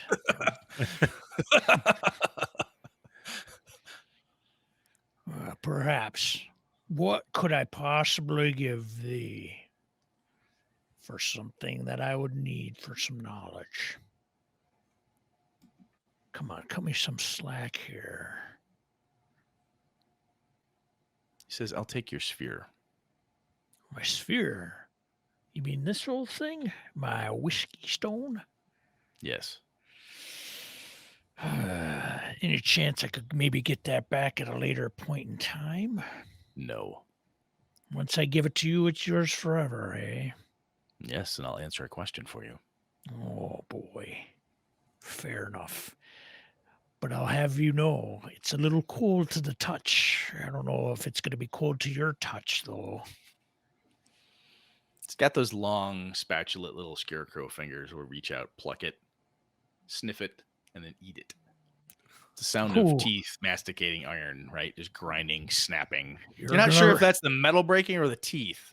Oh, you're At the gonna end, you're going to regret passing that later, I think. he holds up a finger. "I owe you one answer. What is your question?" What happened to Lucian? Lucian was devoured because of the curse that was placed on him by the others. Oh, and that's all you're going to tell me, isn't it? Have a good evening. Wait a minute. What if I get one of those other rocks for you? Perhaps. I have my rounds, though. True, Works we do off. need the city to be lit. Without light, there's only darkness, and after that comes the end. Oh, indeed. I think we have some similarities, friend. You have a good evening. Very good. This is a good spot for a break if you guys want one.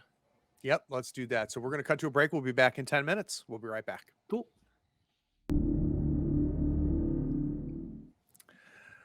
All righty. We're going to jump right back into it. But before we do, I want to give Dead Aussie Gamer a big thanks for bringing everybody in. So for those of you that came in via Dead Aussie, welcome. All right, Brett, let's keep going, baby. All right, man. So where we're at right now, just to catch everybody back into where we are. So, Max, you just talked to a lamplighter. You offered up your little magical gewgaw. He gave you a piece of information, said something about the fact that Lucian was cursed by Horace and Mace, the butcher and the bakers. They cursed him somehow. And he freely, before that, gave you information around it's something with the sons. So that's, you don't know if that's SUNs or SONs, unsure, right? Scout, you're just starting to come back to consciousness as that wonderful warming / cooling. It's like icy hot, right?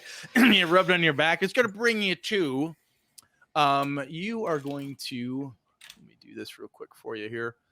The healing potion is going to hit you, and you'll bring back 7 hit points to yourself. So that's going to come in. And as you look up, my assumption is the unspoken question on your eyes is, did you get them all?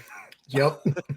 Because there were the horrible worms digging them. Sal, are you going to tell me you got them all? You're going to say, I don't know. I missed one.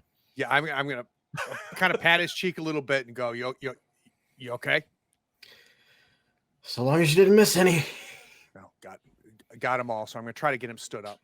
Okay. Now, Sal, as you're standing him up, you do the look around, right?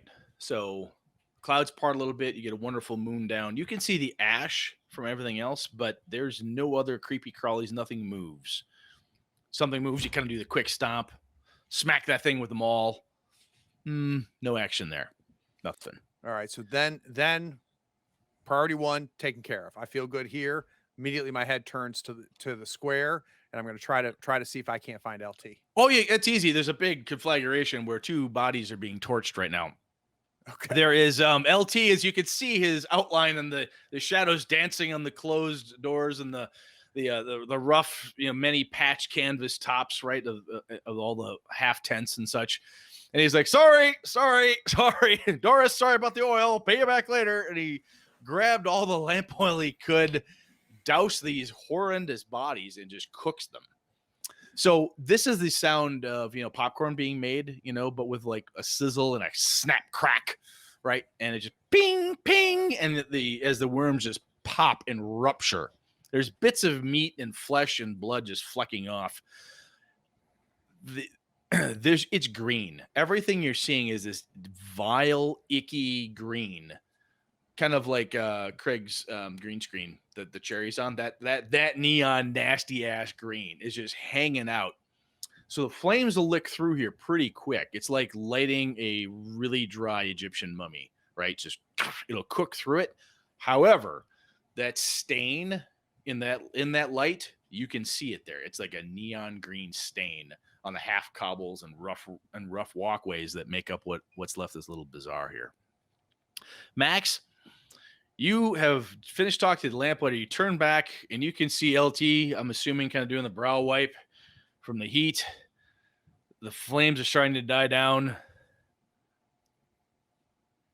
The people poured back out of the bar a little bit. Fire? Oh, wait, you said there was nothing to worry about. Then people kind of come back out. Folks are gathering at this point. They're on the edges of the bazaar. What do you want to do, Max? I approach LT. Okay. LT. What's going on here? Max, I couldn't believe it. I followed Horace all the way out here, and I was able to stop him. And then all of a sudden, he puked on himself, and these worms started devouring him. And then all of a sudden, Mace comes up behind me, scares the hell out of me, says some jargon, and then he starts doing the same thing. So I burned the hell out of him. I didn't know what to do. They were dead. Is that what this is? Horace and Mace? Yeah. This is Horace and Mace. The clothing that they wore, as I showed you with the picture of Horace, that butcher, he's got the, it's not Kevlar, right? But he's got a chainmail leather type of apron he has to protect from cuts and so on. That's laying there.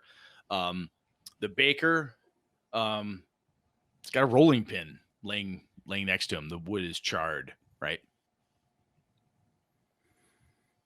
Sal, give me a perception check while you're up top, doing a quick scan.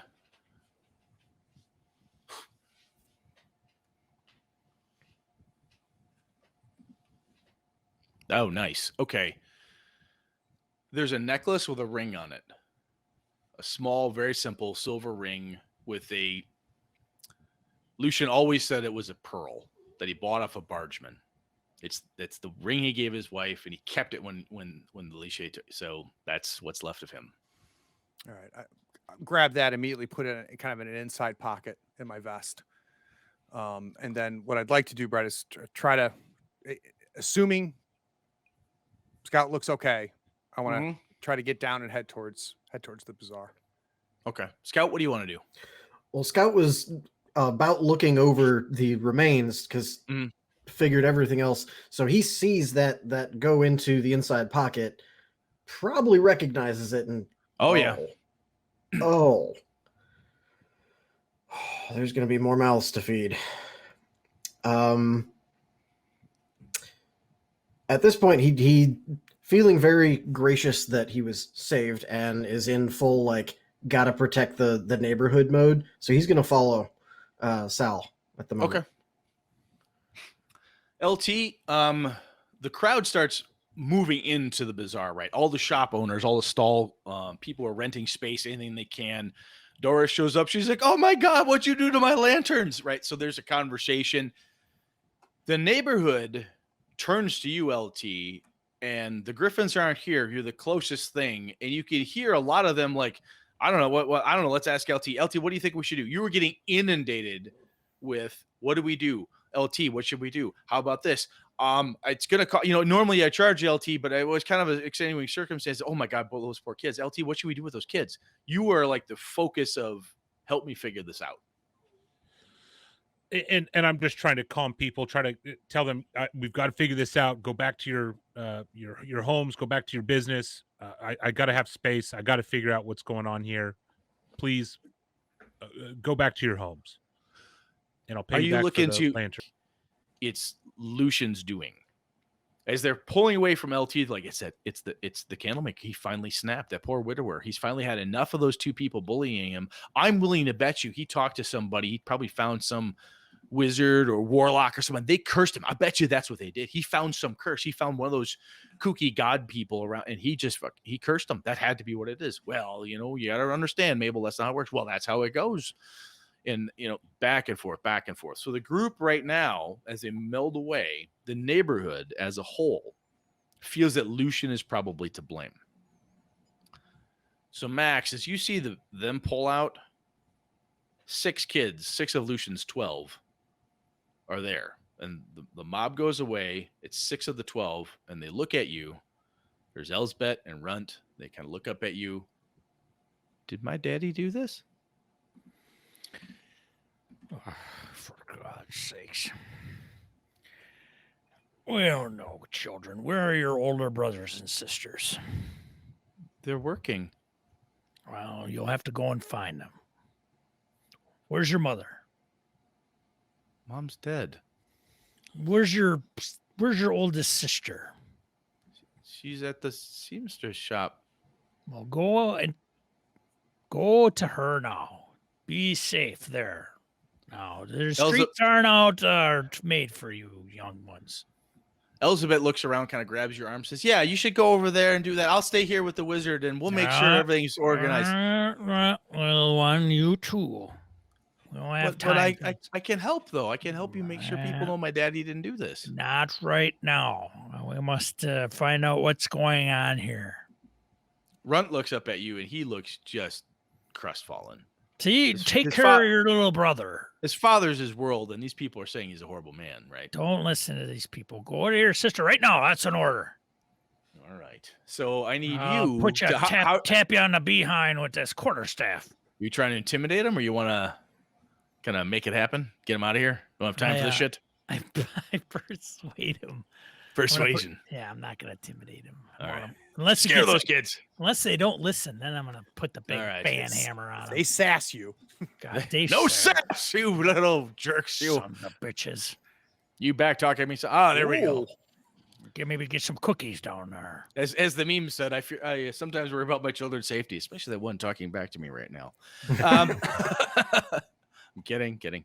Oh, very good roll, 17. So you talk to the kids, they all calm down, and the Elizabeth looks at them and says, "Look, he's a really powerful wizard. He's going to make sure everything's okay. And they go, okay, that sounds really good. They think this is a great idea. You've got them convinced. They're going to run off and find the older 6 and make sure everything's good. So the kids will take off. After that's done, Sal, you help Scout get down. Scout, you're moving a little on the stiff side, right? The back hurts. You're not fully healed, but you're able to scarper down there pretty quick. There's actually a ladder about 8 feet to the right of where you can see Sal's massive meat hooks just went through the porcelain type of thing up the wall. You guys get down, head over. And so at this point, you guys, LT's tied up right now, but it's Sal, Scout, and Max kind of in this little quiet of the street lamp. So the street lamp has that almost Victorian Gothic street lantern type of look. It's an oil lamp, flickers, never goes out after lamplighters lit it until apparently dawn when they all go out. But it's there, and in that twitching light, the three of you have a chance to converse. Well, LT. good was it- evening, gentlemen. LT's tied up. He's not there yet. Oh, okay. He's got another 15, 20 minutes of dealing with a freaking crowd. Max, is LT okay? I think he'll be just fine. He's weathered worse, probably. Green worms? I don't know what the hell they were. I don't know if I saw everything that occurred. Seems the lamplighters know a little something. How much did that cost you? Oh, just my little ball. Oh, the whiskey one. Right. Where's the room chatter? Come on. There we go. I'm going to head over to LT if I can. Yep. Scout, what are you up to? Scout is gonna say essentially before Sal leaves, A, thanks again, now that I can hear properly, and B, let him know that Lucian wasn't trying to attack. He was falling apart and melting, and it stank, but he was holding out a candle to me and lighting it. When I said I was going to light it, that seemed to be what he wanted. He held still, and then the explosion happened when the candle got lit. So I don't know if that helps, but whatever was going on, he wasn't turned into a monster. He knew what he was doing. Scout, there's a behind you. You see the eldest of Lucian's kids. It's Mary Beth, and she says, "Father's dead." She's one of the runners, right? So she works for the House of Hermes. She's one of the main runners around here. She's a good contact for you. She's a solid person. She looks at you, serious, tears, but she's ready to weather the storm, right? She's 13, 15 type, right? She's in that early teens, and she said, "Father's dead." I'm afraid to be the bearer of bad news, but that was the first explosion up top. And I give her, I'm going to dull the edges, but I paint the picture so that she knows of her father's last moments. I've worked with her enough to know that she lives in the same city. She's not a weak stomach person. Sal, she's going to look at you. She's got the tears in the eyes the whole bit. She says, "Did he have her ring?"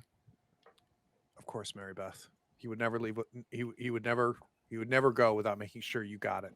So I'm going to pull it out of my vest and grab her hand and put it in her hand and close it around it and go, "You need to take care of your brothers and sisters, and you come to me if anything is want." Okay, we will. I'm gonna gather them up. We'll be back at the house shortly. She's being as stoic as she can, but this is rough. She takes the ring. She takes the necklace. She kind of like, do I put it on? Do I? Finally resigns herself to, I'm going to wear it. She puts it over, and at that point, the tears start coming unbidden, and she just runs. She just takes off from there. She can't be around people right now, type of thing. So she's got to bail. While she figures out if she's wearing it, I kind of pat her on the back, and in the process, I slip whatever pocket change or small purse I have into her pocket. Oh, got it. Okay. You slip her a couple coppers, handful of silver, something else to keep him going. Okay. LT has finally swept away the last person. There's a guy, Ronaldo, and he is a son of a bitch. He's always one of those guys in the market. He's the street vendor. He sells the street alchemical potions. And Ronaldo's just there. He's like, they damaged my stuff. You don't understand. They could have stolen anything. Look at this. These jars weren't this way when I left them. And LT, you've seen this motherfucker's cart for the last 10 years. It's the same piece of shit, disheveled cart. He goes and goes and goes. You know, he's just one of those guys you got to listen to. How closely are you listening to him? I'm not. Nope. I'm standing there. The words are going right through me to the point of my give a shit meter just goes out, and I'm just going to walk away from him. Give me a perception check at disadvantage. Yeah, we know where this is going. Fucking A. Not bad, dude. Nice. 16. He says something along the fact of, well, if that group comes back and wants more, I'm not going to have enough now. A group, a name, you're not quite sure what that is. Did he say the Suns? He said those boys, the Suns. He says something like, if the Suns come, you're walking away. It's dialing in, right? It's usually like cranking it through your head. If the Suns come back, I'm not going to have enough now. You walked away from him. He's gone out. You know where he lives if you had to go find the guy. Yeah. But as you come back up, you, Sal, Max, and Scout, the four of you together, and that just kind of clicks through your head like, that's what he said. Does that matter? Don't know. It's in the Rolodex. It's in the Rolodex, yeah. And for you kids who don't know what a Rolodex is. Back when there was the phone, not your phone, the phone. The phone. And it was attached to the wall by this really curly pigtail cord. All right. So it's in your friends list, your contacts. What do the kids do now? Anyway, point is it's in the brain. It's in there, right? So feel free to use that if you need or want. So the four of you gathered together. The flames have died down. What's the plan, gentlemen? What I'd like to do is we need to exchange notes. So I'm going to regale everything that I went through, what I saw with Scout's back and everything. And hopefully everybody else shares everything, and hoping to make some connections here. Does anybody want to hold anything back? And so when I run a game, one of the things I like to do is at this point, y'all heard each other. You've been great participants all around, but is somebody wants to hold something back, now's the time to say what you don't say versus what you do, because we all know what happened. Tell me anything, or the group anything that you're not going to say. If so, if not, spill the beans. It's totally fine. Spill the beans here. Max? Yeah, I tell everybody what occurred, what's going on. And is that guy still shooting his mouth off and bothering LT? No, he's gone. He's gone now. Oh, damn it. Scout, same with you? Same here. Everything? Okay. Mm-hmm.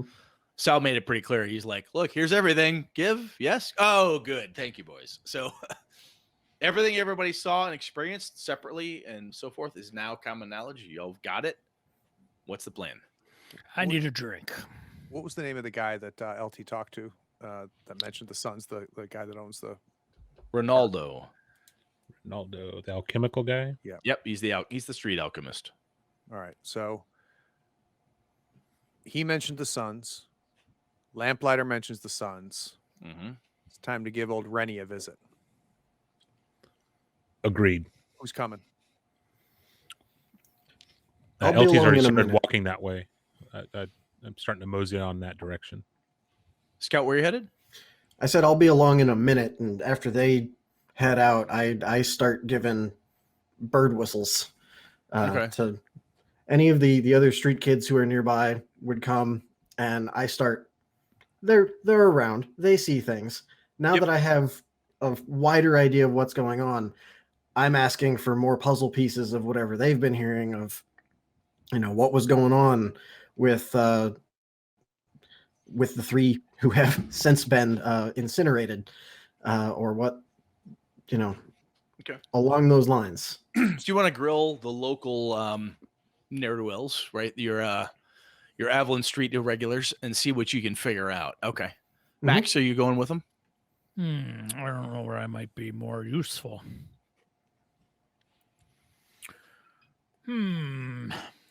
Ronaldo guy seems interesting enough. Have I ever talked to him before? You've talked to the street alchemist a few times. He has come to you on a number of occasions trying to cites some. Is basically a barracks room lawyer. Like, well, you realize in the Avalon laws set back in 60-02, if you sit your cart in a certain location for more than 6 days, Widdershins, of course, Widdershins, mind you, from the Great Clock, you get access to that on a full time. And Thompson won't let me have my goddamn square. I've cast sleep on that guy more times than anybody ever in my goddamn life. I can't wait to talk to him again. Jesus. This will be a hoot. All right. So, Sal, where are you heading off to again? I'm going right to Ronaldo's house. Okay. So where Ronaldo lives, he lives in, so the map is up there. So basically, I've got a map, so I have a hard time pinging. If you go to the southwestern corner, you'll see a little green tree. So right in that area, there, right above the tree to the north of that is a little L-shaped house. That's a boarding house, and he stays there. Got it. So that's where he hangs out. So as the three of you are walking down there, do you have a plan of attack for how you want to talk to him? Is this a LT kick in the door, grab him by the nuts and squeeze till he talks, or how do we want to approach this guy? So I made it clear I'm going there. Mm-hmm. And implicit was anybody's welcome to come with me. I'm walking silent the whole way. Okay. Super glad that LT's with me, but my plan is if the door's not open, it's going to be opened. Okay. And this is not going to be a fun conversation. So I'm pissed and I'm quiet. Okay.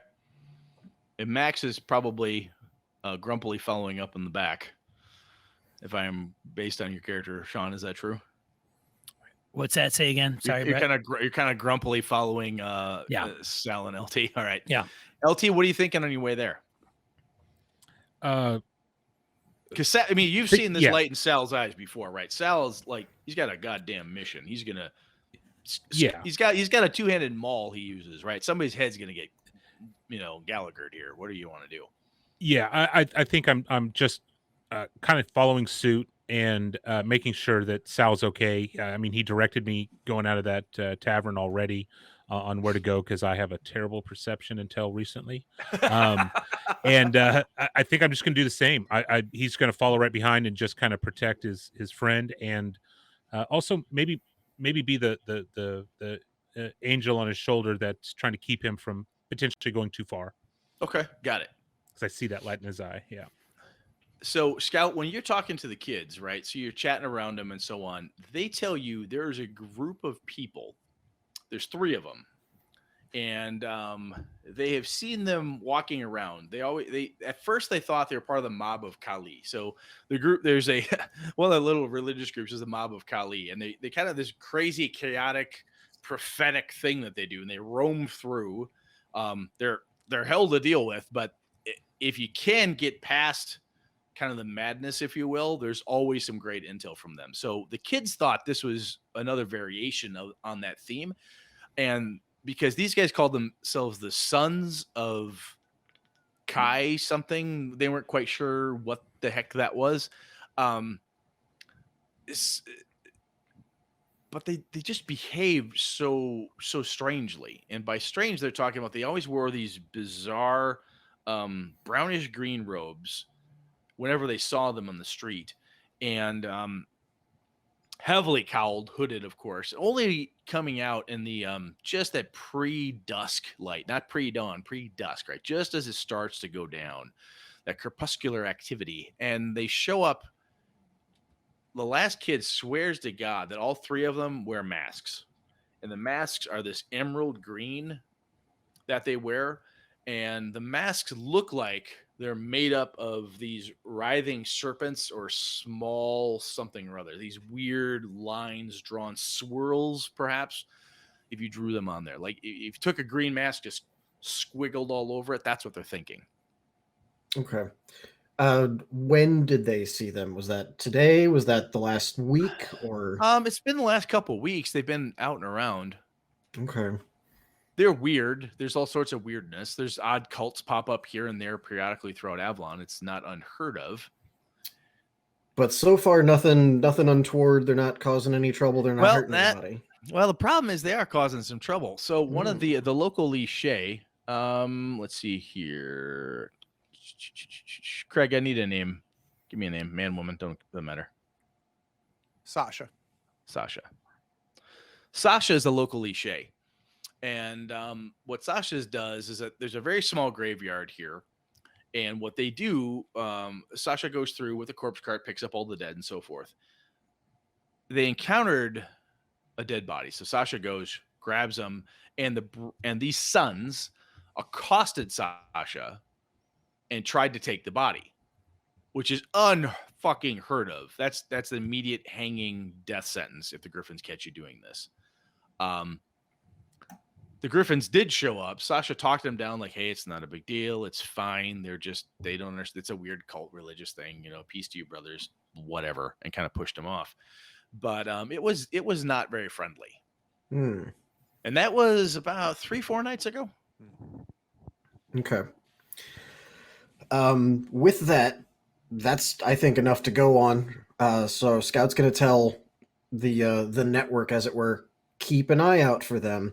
Okay. In fact, go one further. Tonight, find where they are.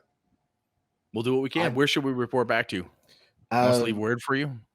Yeah, leave word for me either at the inn, okay, or if you see me, find me. Okay. They tell you worst case is there will be a message left at the Witch's Luck with a runner. Excellent. Or they'll try to get a runner to you. So, okay. Perfect. And with that, I head off in the direction the other three went. So the rest of you, as you walk up to the low shaped building, it's a boarding house. So it's about 3 stories, 3.5 stories.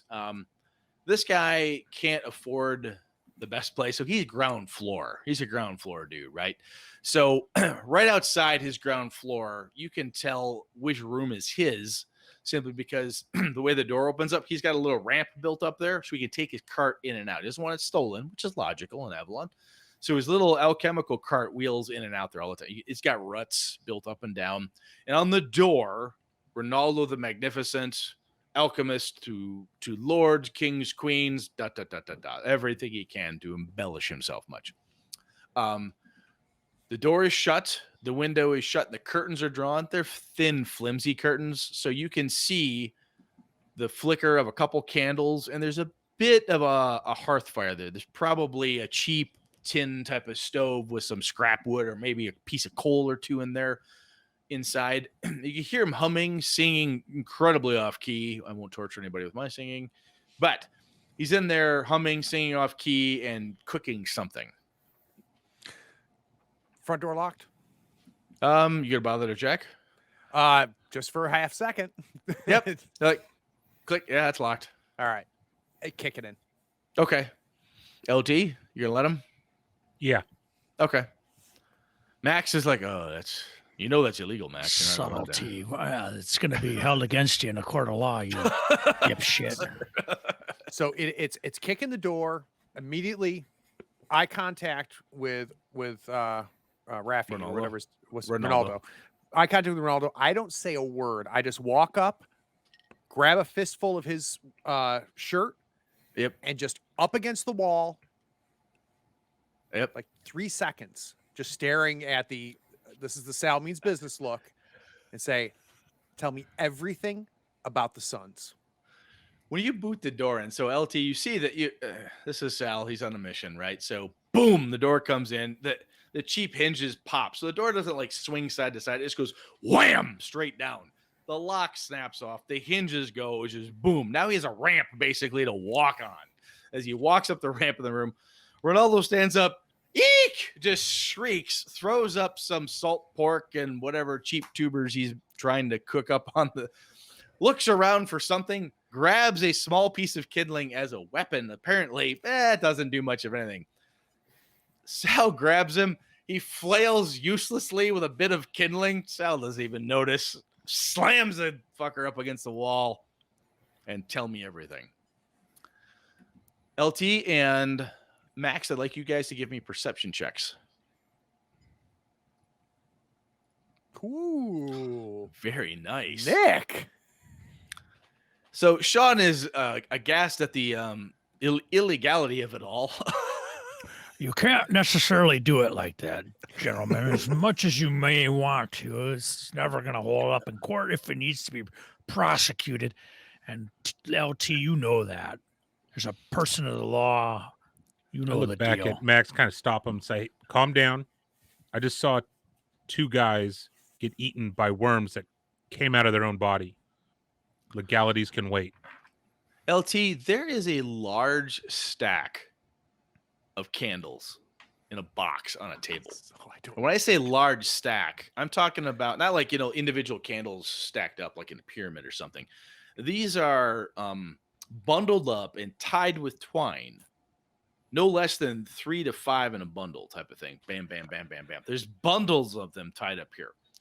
Now, when Lucian sold candles, he either sold them in the ones or he sold them in boxes. He took great pride in how he delivered the product. If these are Lucian's candles and they have that telltale yellow little streak through them that say they're Lucian's, he wouldn't bundle them like this, right?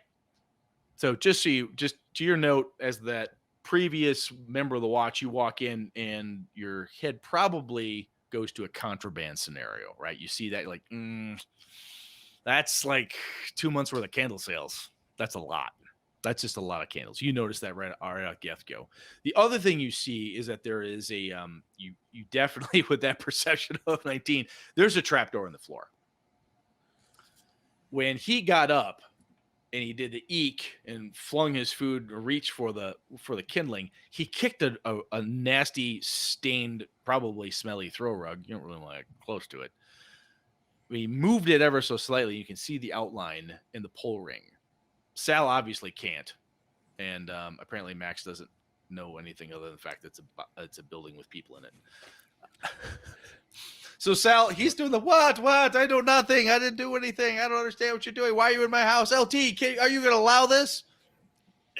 He's flaying it effectively with a piece of balsa wood.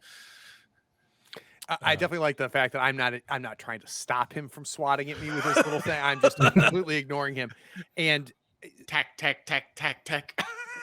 what I want to do is just keep pressing on his chest until he can't talk or he does talk. They said they needed certain things. I had it. I mean, Who's they? These guys, these monks, they said they needed it for religious rights or something. And I have every right under Avalon law to sell whatever needs. It's religious. It's all good. He looks over at Max pleadingly, like, I'm making up rules. Please back me here, please. So still keeping eye contact with him. I'm going to, Max, do we know any monks? Oh, I think I know 1 or 2. Why? Do we know these monks? The sons. Oh, these monks. Do I know these monks? No, you do not. They don't ring a bell, but I have to go back to the Rolodex, maybe. Where are they? They come here and buy. They come here and buy. They'll be back in 2 days. What did you sell them? It was a bizarre. It's just some chemicals. Honestly, I don't even know what they want it for. What'd they pay you with? He points at the candles. They had those which are really hard to get. I mean, those are expensive, and they also had just a couple coins. Give me a perception check, Sal. His eyes are darting. Let's see how well you capture it. An 18. So he's doing his best to try to not appear like they gave me a couple coins. His eyes dart to the floor where there's this rumpled up rug, and he sees that you see him. And he snaps back too. Just a couple coins, nothing much. Just a few coppers. Now, mostly candles. Pull them off the wall. Mm-hmm. Turn and hand them to LT, and then I want to go to the rug. LT trying to de-escalate it kind of takes him, doesn't exert too much force, but kind of urges him to sit back down. Sit, Ronaldo. You've got some explaining to do, and kind of gets him stationary and kind of watch over him while Sal does his thing. He looks over at you, Max. Ronaldo does, and he says, "I will need your services later because I plan to file a grievance." Look, I don't put you to sleep again. Now shut your ass up. Sal, what are you doing down there? Are you, You can see it in his washing head, the like floor? you can see it in Ronaldo's head, where he's like, "Did he put me to sleep a lot? Is that a thing that happens? I always feel well rested after I talk to him. Is that? I thought he was just putting my mind at ease. What the fuck happened there? I just What's thought Max going was on? really boring. Wow, that's just terrible." So, Scout, you're walking in the front door.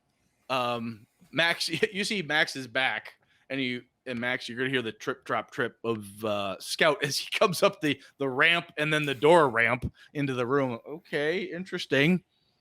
Nice Sal, redecorating. Sal, you've thrown the carpet aside, and there's a trap door, probably about man size. Welcome to the party. Quick question from Yes. Scout's point of view. The candles. Mm-hmm. I would recognize them as Lucian's. Do I recognize them as the same type of candle that Mr. Stinky was handing me or thrusting towards me? They have a very particular wick. And I say that it's black with red striping on it. Okay. The candle itself has the telltale yellow streak that he always had in his, but Mhm. the wick is very, very specific. Yes, Okay. you'll notice that right off. I'm immediately going to those are the candle that he was trying to hand me, and I don't know if it was him that exploded or those. Let's not light them. So Sal? I assume I hear Scout say that. Yep. I say Scout. He sold chemicals to somebody called the Sons. The Sons of Kai something. Turn to my buddy. Is that the Sons? Oh, I most likely I just they said What they were color were their monks. robes? It was this a green brown. Yeah, they always that's had them. masks. They always had masks. Squiggly. Yes. Oh yeah. Lots of swirls. Yeah, Saul, and, that's them. What happens when I open this door? Because it's going to get opened. Nothing. Are you sure? Oh, I'm sure. I'm certain nothing will happen. Okay, so I'll open it. Okay. So let's see here. Give me a deception check. This is you trying to see. All right. So There you go. something is going to fucking happen. With the 17, you absolutely know. He could be lying to you in some way, shape, or form, but at this level with this roll, you are positive something negative will happen to you because you're not doing it right, quote unquote. Okay. Go over, grab him again, drag his ass over there. I put his hand on the handle. I say, "You open it." Sure. Okay then. He fishes around on his neck, pulls out a small silver key. Click, opens it up. Well, I thought perhaps I'll sit back down. Walks over and sits himself down. Looks at his shoes a lot. There's a ladder that goes straight down, and it is pitch freaking black. After about 4 feet. Is there a dragon in this dungeon? Hey, there's candles on the table. Yeah. I'm gonna pause for a second and turn to the guys and just say, I don't know if I'm ready to go down there yet. What is everybody saying? Ronaldo. Yes. Now, Ronaldo, don't make me incinerate you. What the hell's down there? Nothing. Now, I am not a fan of liars.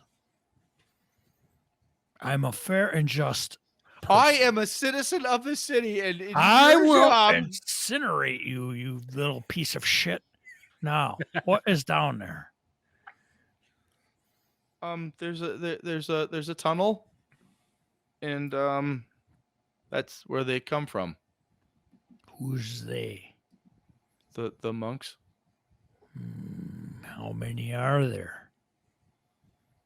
I only see 3. Don't you frickin' I piss only me see off. 3. No more than 3 ever comes I up. will frickin' toast you. His hands go up. It's only 3. It's only 3. I've never seen more than 3. When do they come up? Every full moon in 2 nights. They're due back in 2 nights. They just come up from underneath your floor. What have you been up to, Ronaldo? I haven't done anything. I pay rent in this room. And he puts his head down. How long have you been in this location? Do I know how long he's been in this location? He's been here. He's been here for 15 years. He's been here a very long time. They've just shown up from underneath your floor.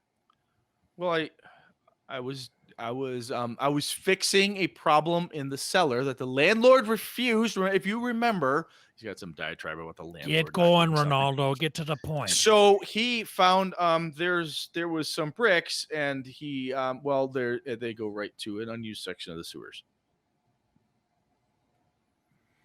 And then I went down for a ways, and then I found that coffin, and then ever since then they show up. Coffin. Where's it's just one. I only opened the one. What? How many are there? Well, there's a number of them. I didn't really count them. Do you know how to count? You blasphemous idiot! I couldn't count them. I mean the stench and the smoke and the horrible sound. I fled shortly after I opened it. And I haven't been back down since. Was there more than 2, you idiot? Oh yes. Oh yeah. There's plenty. Oh yes. Dozens probably. Dozens even. I don't know. I didn't stay to going count. up and up and up as long as we talk. I didn't stay to count past 4. I have no idea. Boy, we're gonna put you to sleep down there with those coffins if you don't buck up. Buckaroo. You tell him that he's got to go back down there. He loses his shit. He literally trickles down his leg. At this point, he is begging you. He will do anything. Get a hold of yourself. Tell you whatever you need. Do not make him go down there. Get a hold of yourself. He's whimpering and crying. Ronaldo, you keep cooperating, and I'll give you the best defense that I can. But don't be a piece of shit on me. So while this is happening, Brett, I want to try to lean over to LT. I've got my arms crossed. Yeah, I'm watching this whole thing. I lean over to LT and go, "This is my favorite Max." He's so good when he's like this. He's so good. While as soon as Max starts talking, that's the immediate point where Scout's going, "Oh, good, no one's looking at me." Scampers over to the now open trapdoor and uses his elf eyes. Yes. Half removed on his mother's side. Stares down into this pitch blackness for anybody else. What's he seeing down there? So what he sees is what's probably a normal root cellar. It goes down 6-8 feet. It's brick, right? So the floor used to be some kind of cobblestone. It's been eaten away. In the far corner from where you're sitting, you can definitely see where the floor has given away, and it opens up into something deeper. At the extent of your vision, there's definitely a tunnel. Most definitely a tunnel. You also note that there are a number of small wriggling things all over the floor down there. They're not near the ladder. And matter of fact, you look, the ladder is missing the last 3 rungs. You have to hop off of it. Nothing so there's no worm he's going to be able to get to the ladder to crawl up because he's raised it. Gotcha. I'm thinking as far as, because no way the street kid didn't pick up that something was going to happen if you open it wrong. Looking around the inside edge of the trapdoor, is there any sign of traps or something that would have gone wrong had he opened it without the key? Give me a sleight of hand check. Let's see how solid we do here. Oh, about 22. Time. Good Lord. All right. Yeah, there's a needle trap in there. Okay. It's definitely poisoned. Cool. I am going to try and disarm that in a way that I'm getting the needle out, and I'm going to pass that over to With Max. a 22, that's not hard to do. You're Cool. able to pop, you're able to I finagle that out and go, Max, what's the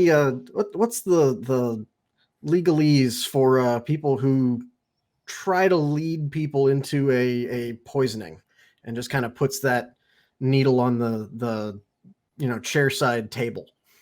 It's called a low down son of a bitch, is that's what they're called. Ronaldo Why? does his best to look like he's never seen such a thing before. Matter of fact, he's not sure this is his room based on his look. He's not sure where he belongs or what his name may be at this point. He's doing everything he can to appear like I don't belong.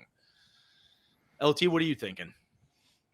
LT's conflicted, but he's basically letting things play out as things are, not really Okay. interfering until it crosses that line, and that line keeps getting pushed further and further as he's uncovering what Ronaldo's saying, and we're uncovering. There is a there's a very loud shriek from outside the door, outside the front door. It's a kid. It's a screaming somebody's name, something about Sal, Sal, Sal, Sal. Oh my God, Sal! You hear that? You're looking, I assume. You know where I'm going. Sal, I think they're calling for you. Sal, there are you see Runt and Elsbeth there, and they're looking at you, and they say they're gone. All the other ones are gone. We looked, and the other 5 big kids, they're all gone. Our best send us to find you. All right. Who's the oldest that's here now? That's Elsbeth. Elsbeth is the oldest. How old is Elsbeth? Yes. 8. Okay. How long would it take me to herd these kids to Raffi at the Witch's Luck? It'll take you a bit. Okay. Unfortunately, that's what I'm going to have to do. So I yell back to Max, and everybody say, Max, I'll be back as soon as I can. And I want to. Where in the hell are you going? I'll be back as soon as I can. I want to take these kids to Raffi. Unless Brett, there's anybody in between here and the Witch's Luck, that I trust. Yeah, you could stop at Tomlinson. Tomlinson is the local blacksmith. You could stop at his place, and that might do you. Okay, that's what I'll do. Okay. I'm going to go to Tomlinson. Say, Tomlinson, I owe you, and I will take care of you. Watch these kids. They don't leave your sight until I come back. Scout, what were you doing? You said you when Saul yells, "Hey, I'm going," Scout looks out, kind of gets the lay of what's going on as this is happening. More bird whistles to bring down a few more street kids. Okay. Whoever the oldest one is there, I'm looking for someone who's like 10. Yep. Basically says, get 3 or 4 more of you about your age, follow them, and make sure these kids are safe. Okay. Mickey's got that. She'll get the others. Take care of it. Cool. No problem. LT, Ronaldo looks very, very uncomfortable, and he keeps staring at the hole, the floor, the trap door, everything. He is at this point now. He's no longer like darting over to it and back, darting over to it and back. He's not looking at anybody else. He's just full on staring at that hole, mounting horror and fear. This is somebody he's very afraid that something's going to come out of that hole. You can't. I mean, that's the look in his face. It's plain as a pikestaff. It's right there. He's terrified. I kind of lean down, assuming he's still sitting in his chair. I kneel down. Ronaldo, what are you afraid? What are you afraid of that's coming out of this, or what are you afraid of this trap door? They told me that I'm not supposed to open it until the full moon. If I open it before that, something bad was going to happen. I had the trap installed so that in case somebody opened it, they couldn't open it. They said I wasn't supposed to open it. This is the fear of somebody who doesn't understand, right? Something bad's going to happen. He's witnessed evil in these people. These monks have done. He's terrified of them. They said, if you do, X will occur. And X is vague and terrifying to him. He has no clue what it is.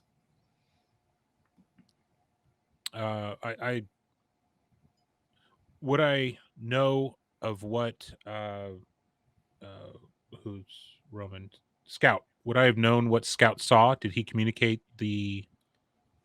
I hadn't yet, but as soon as I come back in from directing the street kids, and again seeing this scene, I go, "You afraid of a few worms down there, buddy? Ronaldo?" It depends what kind of worms they are. The green, wriggling, exploding kind. Don't send me down there. You can't send me down there. You can't do that to me. It's not my fault. They made me do it. Do what? They made me give them the stuff. You're an alchemist. Be a little more specific. he lists off saltpeter plus this, plus this, plus this, plus this element. It's just a bizarre ass concoction of stuff. Now, the person in the room who's got a chance of figuring this out is Max. Max, if you could give me an Arcana roll, you've got an idea potentially to figure out what it is he's trying to do. 7. So he's laid on thick, a real line of stuff. Now, what's interesting to Max and kind of derails his whole thought process, right, is everything he's talking about is there was an oil mentioned, some kind of a very specific viscid oil, something that's used for embalming. That's what it is. And that just got Max's head trailing off to one side. But he's some sort of an embalming fluid is what threw you off. But Max can't tell exactly what it is. Sean, what do you think? I think I rolled a 2 on a fucking check. That's what I think. I got a +5. Christ, I got a 7? Yeah. Suck it, D20 systems. Where's my narrative dice? Damn it. Oh, my funky dice. Give me my funky dice, goddammit. Anything but a D20. Yeah, I divulge what I think is what I think I know. LT, are you close to the door at this point, to the trap door? Is anybody close to it? I imagine my back would be almost to it, but knowing what. Oh, wait, hold on, I'm not done yet. Just step to the left. Just back to the left. There you go. No. What I was thinking is, if there's multiple light sources in this house, if there's an oil lantern, I want to kind of repeat what I did in the square, knowing that's the only thing that I'm hearing about these bugs or these worms.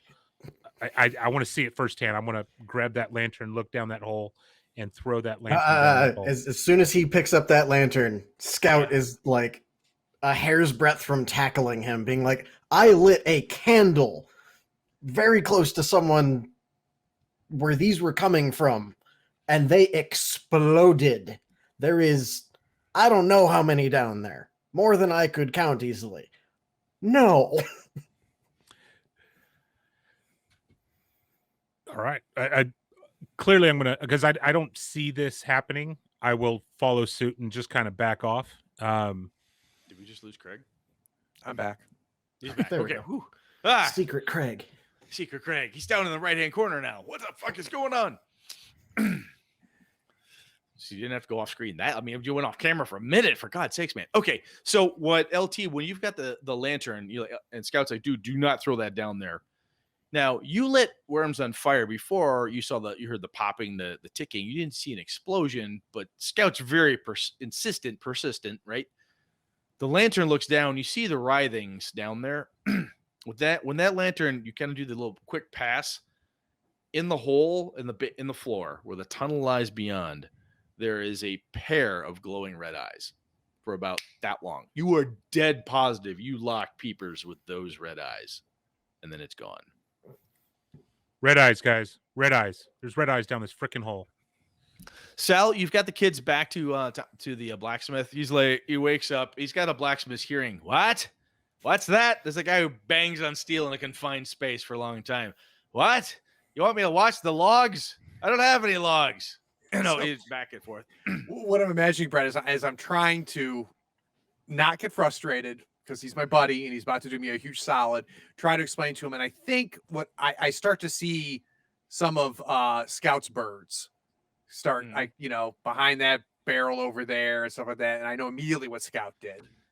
And I know everything's going to be okay, which is all that matters to me. I want to head right back to the chemist. Okay. It's about 5-10 minutes of back and forth. He gets the gist of it. He's really sorry. His wife comes downstairs, cuffs him upside the head, and she's like, for God's sakes, can't you see their children?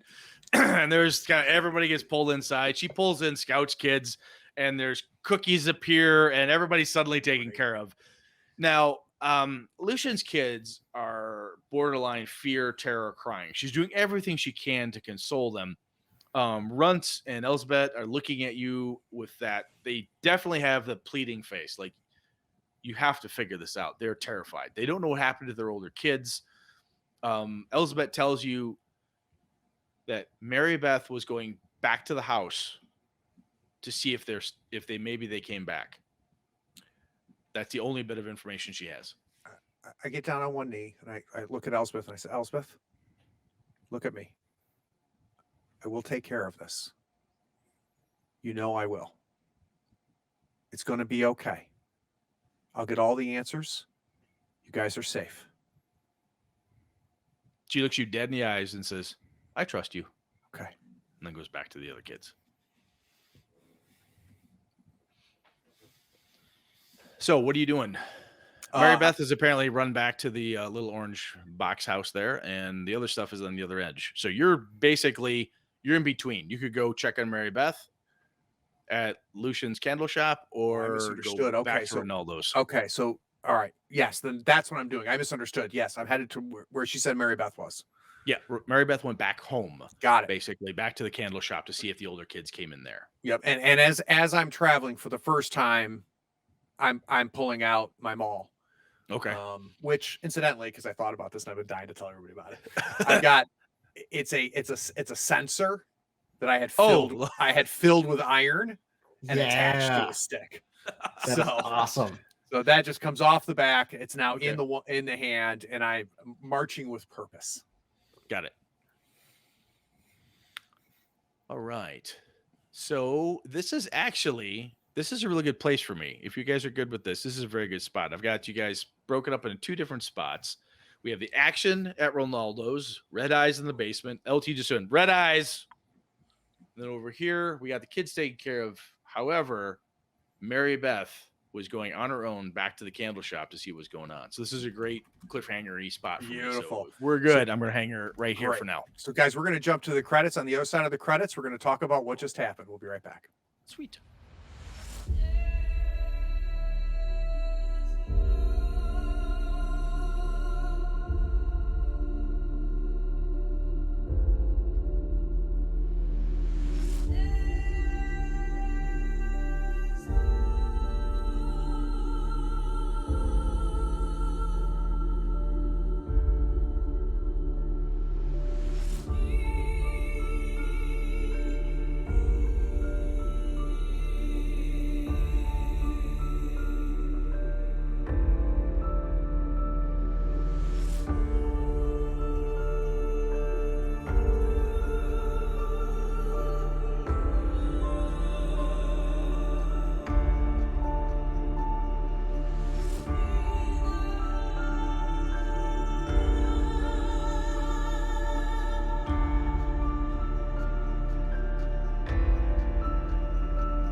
All right. Appreciate you sitting through the credits, everybody. Holy crap, I got so much to talk about. Yay. So, first off, during the credits, you were talking, Brett, and I had not thought about this, but other people have played these characters before. Yeah, so I've used all of these folks. I've changed a couple names. The names have changed to protect the innocent. But they've been really good NPCs or PCs, I should say, pre-gens that I can use because they're second level in D&D terms. So they've got enough hit points to last and deal with. And I've also been messing with some of the different approaches. So like Sal of No God is a failed priest. What does that mean? How do I mechanically make that function? The Encoded Designs team and I are figuring out how we want to like build that into a thing. Mm-hmm. But I found that this concoction or this mix of the group, basically a cleric type, fighter, thief, wizard. Hey, look there, I've got him covered. But a bit of differences to him. So like Sean, your wizard isn't, I mean, he's got wizard stuff, but he's the sage. He's got a day job, which is the thing. To be in the neighborhood and to be, you know, an adventurer, yeah, you may eventually become the local troubleshooter type of thing. But anyway, I found that these have worked really well, and I sat down and I thought, well, I've got limited time to make sure I've got everything really ready, and I want to make sure it works. I started mucking around with other PCs, and I kept coming back to this crew. I'm like, yeah, Nice. You know what? This is going to work fine. So anyway, that's why I went with them. So starting like characterizations, and granted we've only been in these skins for an hour and a half, 2 hours total playtime. Mhm. Any one of the four unique, or are you seeing some of the same characterizations across different players wearing them? No, everybody's played them different, which is So awesome. cool. So Sean's taken his in a different. He's taken the sage legal advice approach.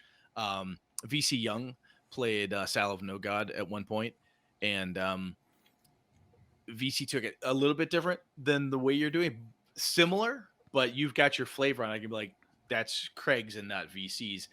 And last time I had Scout, I had Angela Murray from Gnome Stew played Scout the first time Nice. I'd run, and she had Scout was like this little bitty rapscallion with this crazy mop of hair. It was awesome, and we've got a little bit of that here, right?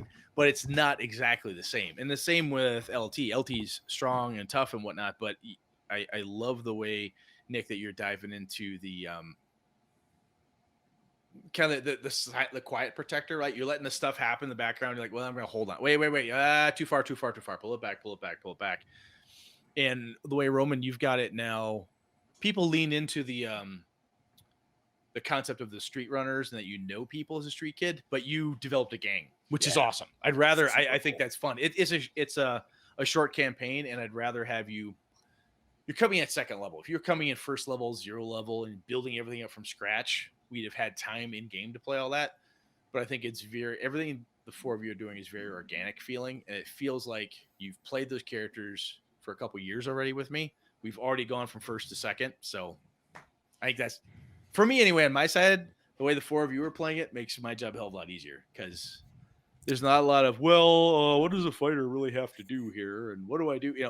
Because this isn't punch monsters in the face type of thing. So Nick's got a fighter, but he's playing it like a guard, a smart person trying to figure out how to do this. So, which is what everybody I give these characters puts that type of spin on it in one way or another. So I like it. I think it's really cool. So real quick, one, I'm not surprised, Brett, but like I really jive on how you ran this. Cool. Thank you. Your ability to control the spotlight and to handle multiple things happening, not staying too long, keeping us all engaged. That is not freaking easy. And anybody watching who GMs knows how hard that is. Love the horror angle. Really love leaning into the neighborhood aspect of this. It unlike other fantasy games I've played, it adds a level of stakes, right, to everything. Yes. It makes things matter differently than we're a bunch of adventurers that walked into this town and don't give a shit about this town. I love that. When we were working on it, when I was formalizing things for the Kickstarter with Encoded, Christine Zach and I were working through it, and that was a piece he said, this is really important. We threw it past Sean Merwin. He's like, dude, this is like a key chunk. You've got to have that piece in it because the stakes can, I believe Sean actually used those words. He's like, that you're tied to the location, right? I live here, right? It's that murder hobos are fun. I like being the one. My first edition Greyhawk game I'm running, the guys are roaming all over Oerth, solving problems and having a kick-ass time for Mordenkainen, but they're not from there, right? And there's a difference in, if there's a horrible fucking monster in the neighborhood you grew up in, you live in, you love, and you know everybody. I mean, Nick, you're like, yeah, I'm going to grab oil from stuff. You're like, sorry, Bernie. Yeah, sorry, Dominic. I got to grab that. That's awesome. You guys are whipping out names and doing that stuff. Sean, I put that fucker to sleep so many times. That's just awesome. If you're a wizard and you're a wizard / sage / legal person, any lawyer I know probably want to put a client to sleep at some point. That's just awesome. But yeah, it does give stakes to it where you feel like you want to solve this problem. Yeah. You don't want to call the guards. Why would you call the guards? Yep. They care, but they're not from here, man. You want to fix it because it's your place. Now, Sean, privately off camera, you've told me that this was originally your idea and Brett stole it. So seeing Brett running your setting, how does that feel? Well, Craig, I'm glad you brought that up, but I really don't want to dwell on it too much because it's mixed up in the legal system. A little touchy. Yeah, attorneys are involved. So have you played? Say that Brett does. What's that? I'm sorry. No, go ahead. Brett does what? I was going to say Brett does represent the system fairly well, and it's probably one of the biggest reasons that I enjoy it so much. He's not like I hate you. taking it and morphing it into something that is completely and it's just absolutely terrible by any means. So, we'll see how things work out, and I expect a positive outcome. It's really funny. What is this your first time playing Streets? Mine? Yeah. No, I've played in Streets probably 2 or 3 times, Brett, I think. Yeah, we had Joe Swick, Humfleet, you, Wayne's daughter. I'm forgetting her name, but she played when we were at the game hole that time. Yep. We did that, so that's fun. We've had a couple adventures on it. Oh, Yeah. to go back to the spotlight thing, I used to at my peak number of vampire players back in the day, I had like 13 players. Oh, gosh, If you can't figure, I had to. It was like trial by fire. You have to spread the spotlight around because there's 13 people who want your attention every week. So I kind of figured it out. A lot of errors, but I figured it out eventually. Roman, I feel like you're the best person to ask this because you've played a lot of other 5e games. How does this feel? Does it what's similar? What's different? Yeah, and I'm gonna add this piece to the question. Does it feel like 5e to you? Do you No. or do you? No. Okay. No. Okay. And part of that's because this was a pre-gen. Because I know if I'm actually making a character, I have whatever strong concept, and I go in and I dig, and I'm like, okay, how can I make this feel not like every other 5e, in this case rogue, I've ever run?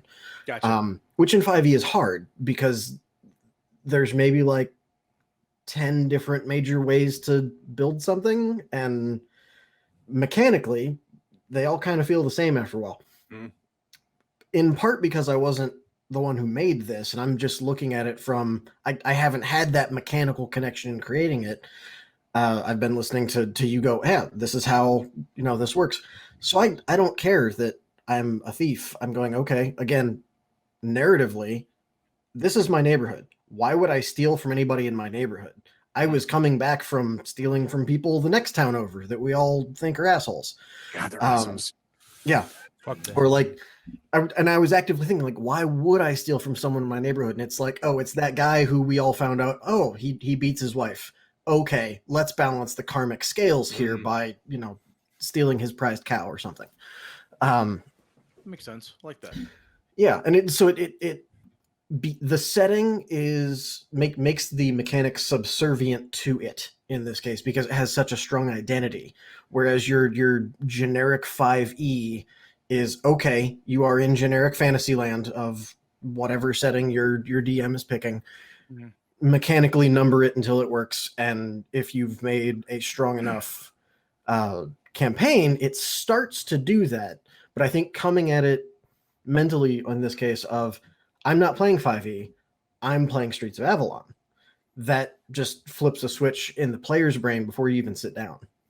Yeah, thank you very much. I'm gonna take that as a compliment. So I think I think a good setting, whether it's mine or anybody else's homebrew setting or anything you're doing that you're really loving, I think the coolest stories I hear from folks when they talk about any game they've got is what their character did in the setting or the adventure, and about the setting it's all in.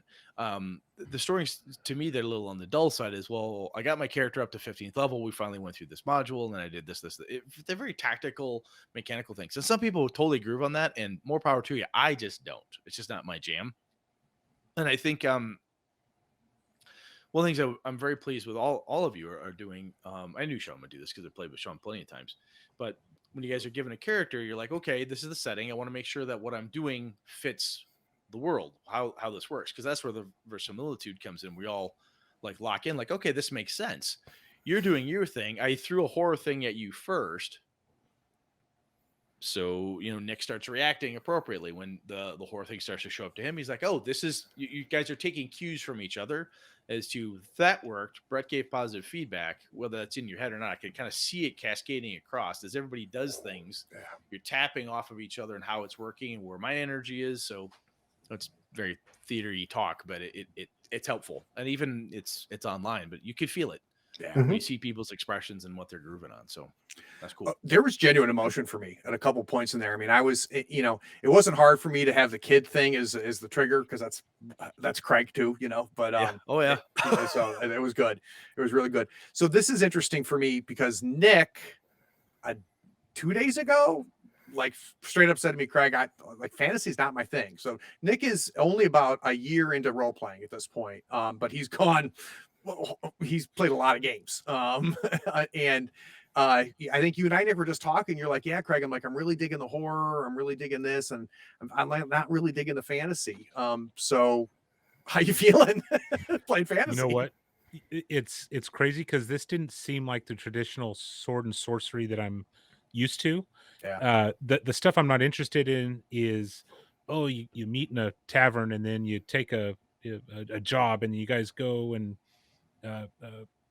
do something in the next town. There's no ownership in that, which I didn't realize that was what I was missing or what I didn't like about that until tonight's session, because the ownership of this is my town, this is my city, these are my people, whether I like them or not, I got to live here. There's that extra dynamic to really have this personal tie to everything you do. So for as much as I wanted to drop that lantern down, even when Roman mentioned, hey, that could blow up, no, it's not my city. Who cares? Well, it is Right. your city. It is your location. Yeah. You don't want to wreck shit. You want to do things in a different way. And I didn't feel like I was playing something sword and sorcery that I didn't like in the past D&D 5e that I've played. This was, I didn't even sense this was even a 5e system until I rolled like shit. So Even Angel, I actually did the. I purposely had you all meet in a tavern. Was the start. Everybody is going to a I tavern. noticed that. I was like, you're starting this just like it's a normal thing. We're going to Wait, a no, it's tavern not. because it's fun. But on your way to the tavern, funny thing happened on the way to the opera. There you go. So that's fun. That's awesome. Thank you. Do you Brett, stylistically, do you tend to lean into horror regardless of what game you're playing, or? I find that I tend to, because it's fun for me. And part of it is from a description factor, even if it's pure fantasy. I was running a Forgotten Realms game for my kids, and we didn't get into horror per se, but when they encountered mummies, I described the mummies and they're like, wow, that feels scary. I described the dragon, and I tend to use horror terms in that vein because I want you to be afraid of the creature. Yep. Right. I want you as a player to think that, wow, I don't know what the fuck that is. And that's a thing that Joseph Goodman from Dungeon Crawl Classics in that book, one of the cool parts that he calls out specifically, and Sean and I've talked about this many times, is don't name the creature. Yeah. I don't know if you guys know what I'm using. I think Sean might, and a couple other older school folks may know the name Sons of, but I'm specifically cutting off terms instead of giving you the whole thing because it might ring a bell. And if I give you a horrendous description of something, you're like, I don't want to fight that thing. Yep. Right. If I told you it's a bag of hit points that spits worms at you, you'd be like, well, I got a couple con saves to make. Fuck that fucking thing. And you just keep wailing on it. That's boring as shit. Right. Yeah. So I tend to lean into the descriptions, and to make you respect the creature, I think that's why I tend to favor towards horror descriptions, because now you respect the thing. Right. Yeah, it works. And I'll tell you, nobody took a swing, nobody did any attacks, and it was engaging and great the whole time. So shit, that was a lot of fun. We're going to get another episode. We're gonna run this out. So real quick, several things. One, those watching live, thanks for watching live. Do me a favor, and if you're watching on YouTube, let's go ahead and hit subscribe and like. Put a comment in there if you think that this was great. Say why you liked it. Let's say why you liked it so much. If you thought Sean was annoying, just put Sean is annoying in the comments. I don't care what the comments are, just put them in the comments. Sean did tell me that if we get 1,000 views by tomorrow, he will hot tub it for episode 2, which is exciting. 2, you've got 2 podcasts that you've got to keep your ears on. One is Gaming and BS. For those of you that listen to my podcast, you've heard me talk about these guys several times. Brett's been on the show. Sean has been on talking with me about Forbidden Lands on the live stream. These are 2 guys that I was avid fans of. I've connected with and made friends with them. Their shit's good. And so listen to it. You will be a better gamer, and you will enjoy the games more by listening to it. For those of you coming from Gaming and BS, if you haven't listened to Tabletop Talk, check me out on your favorite podcatcher. If you're watching on Twitch, let's go ahead and follow if you could do that as well. Also, go to the Gaming BS Twitch. Let's follow them there. Sean, did I miss anything?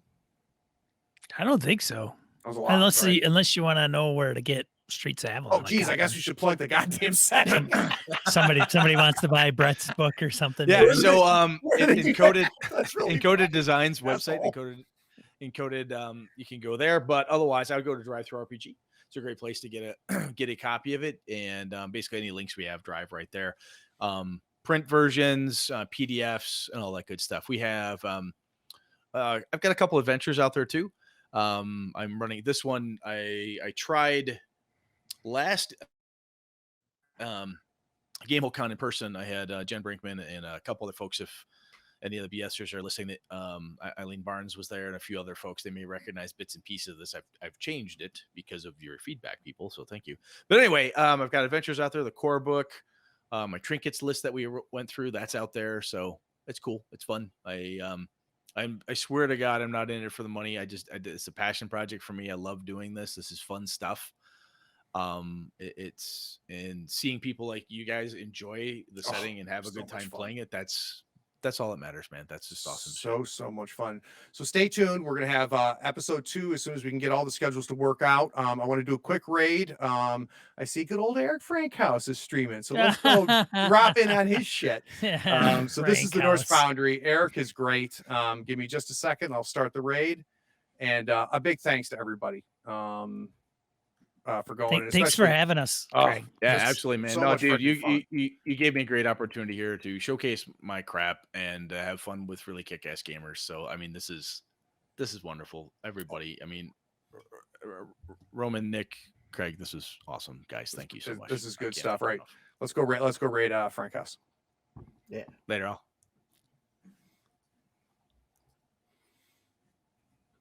Fantastic.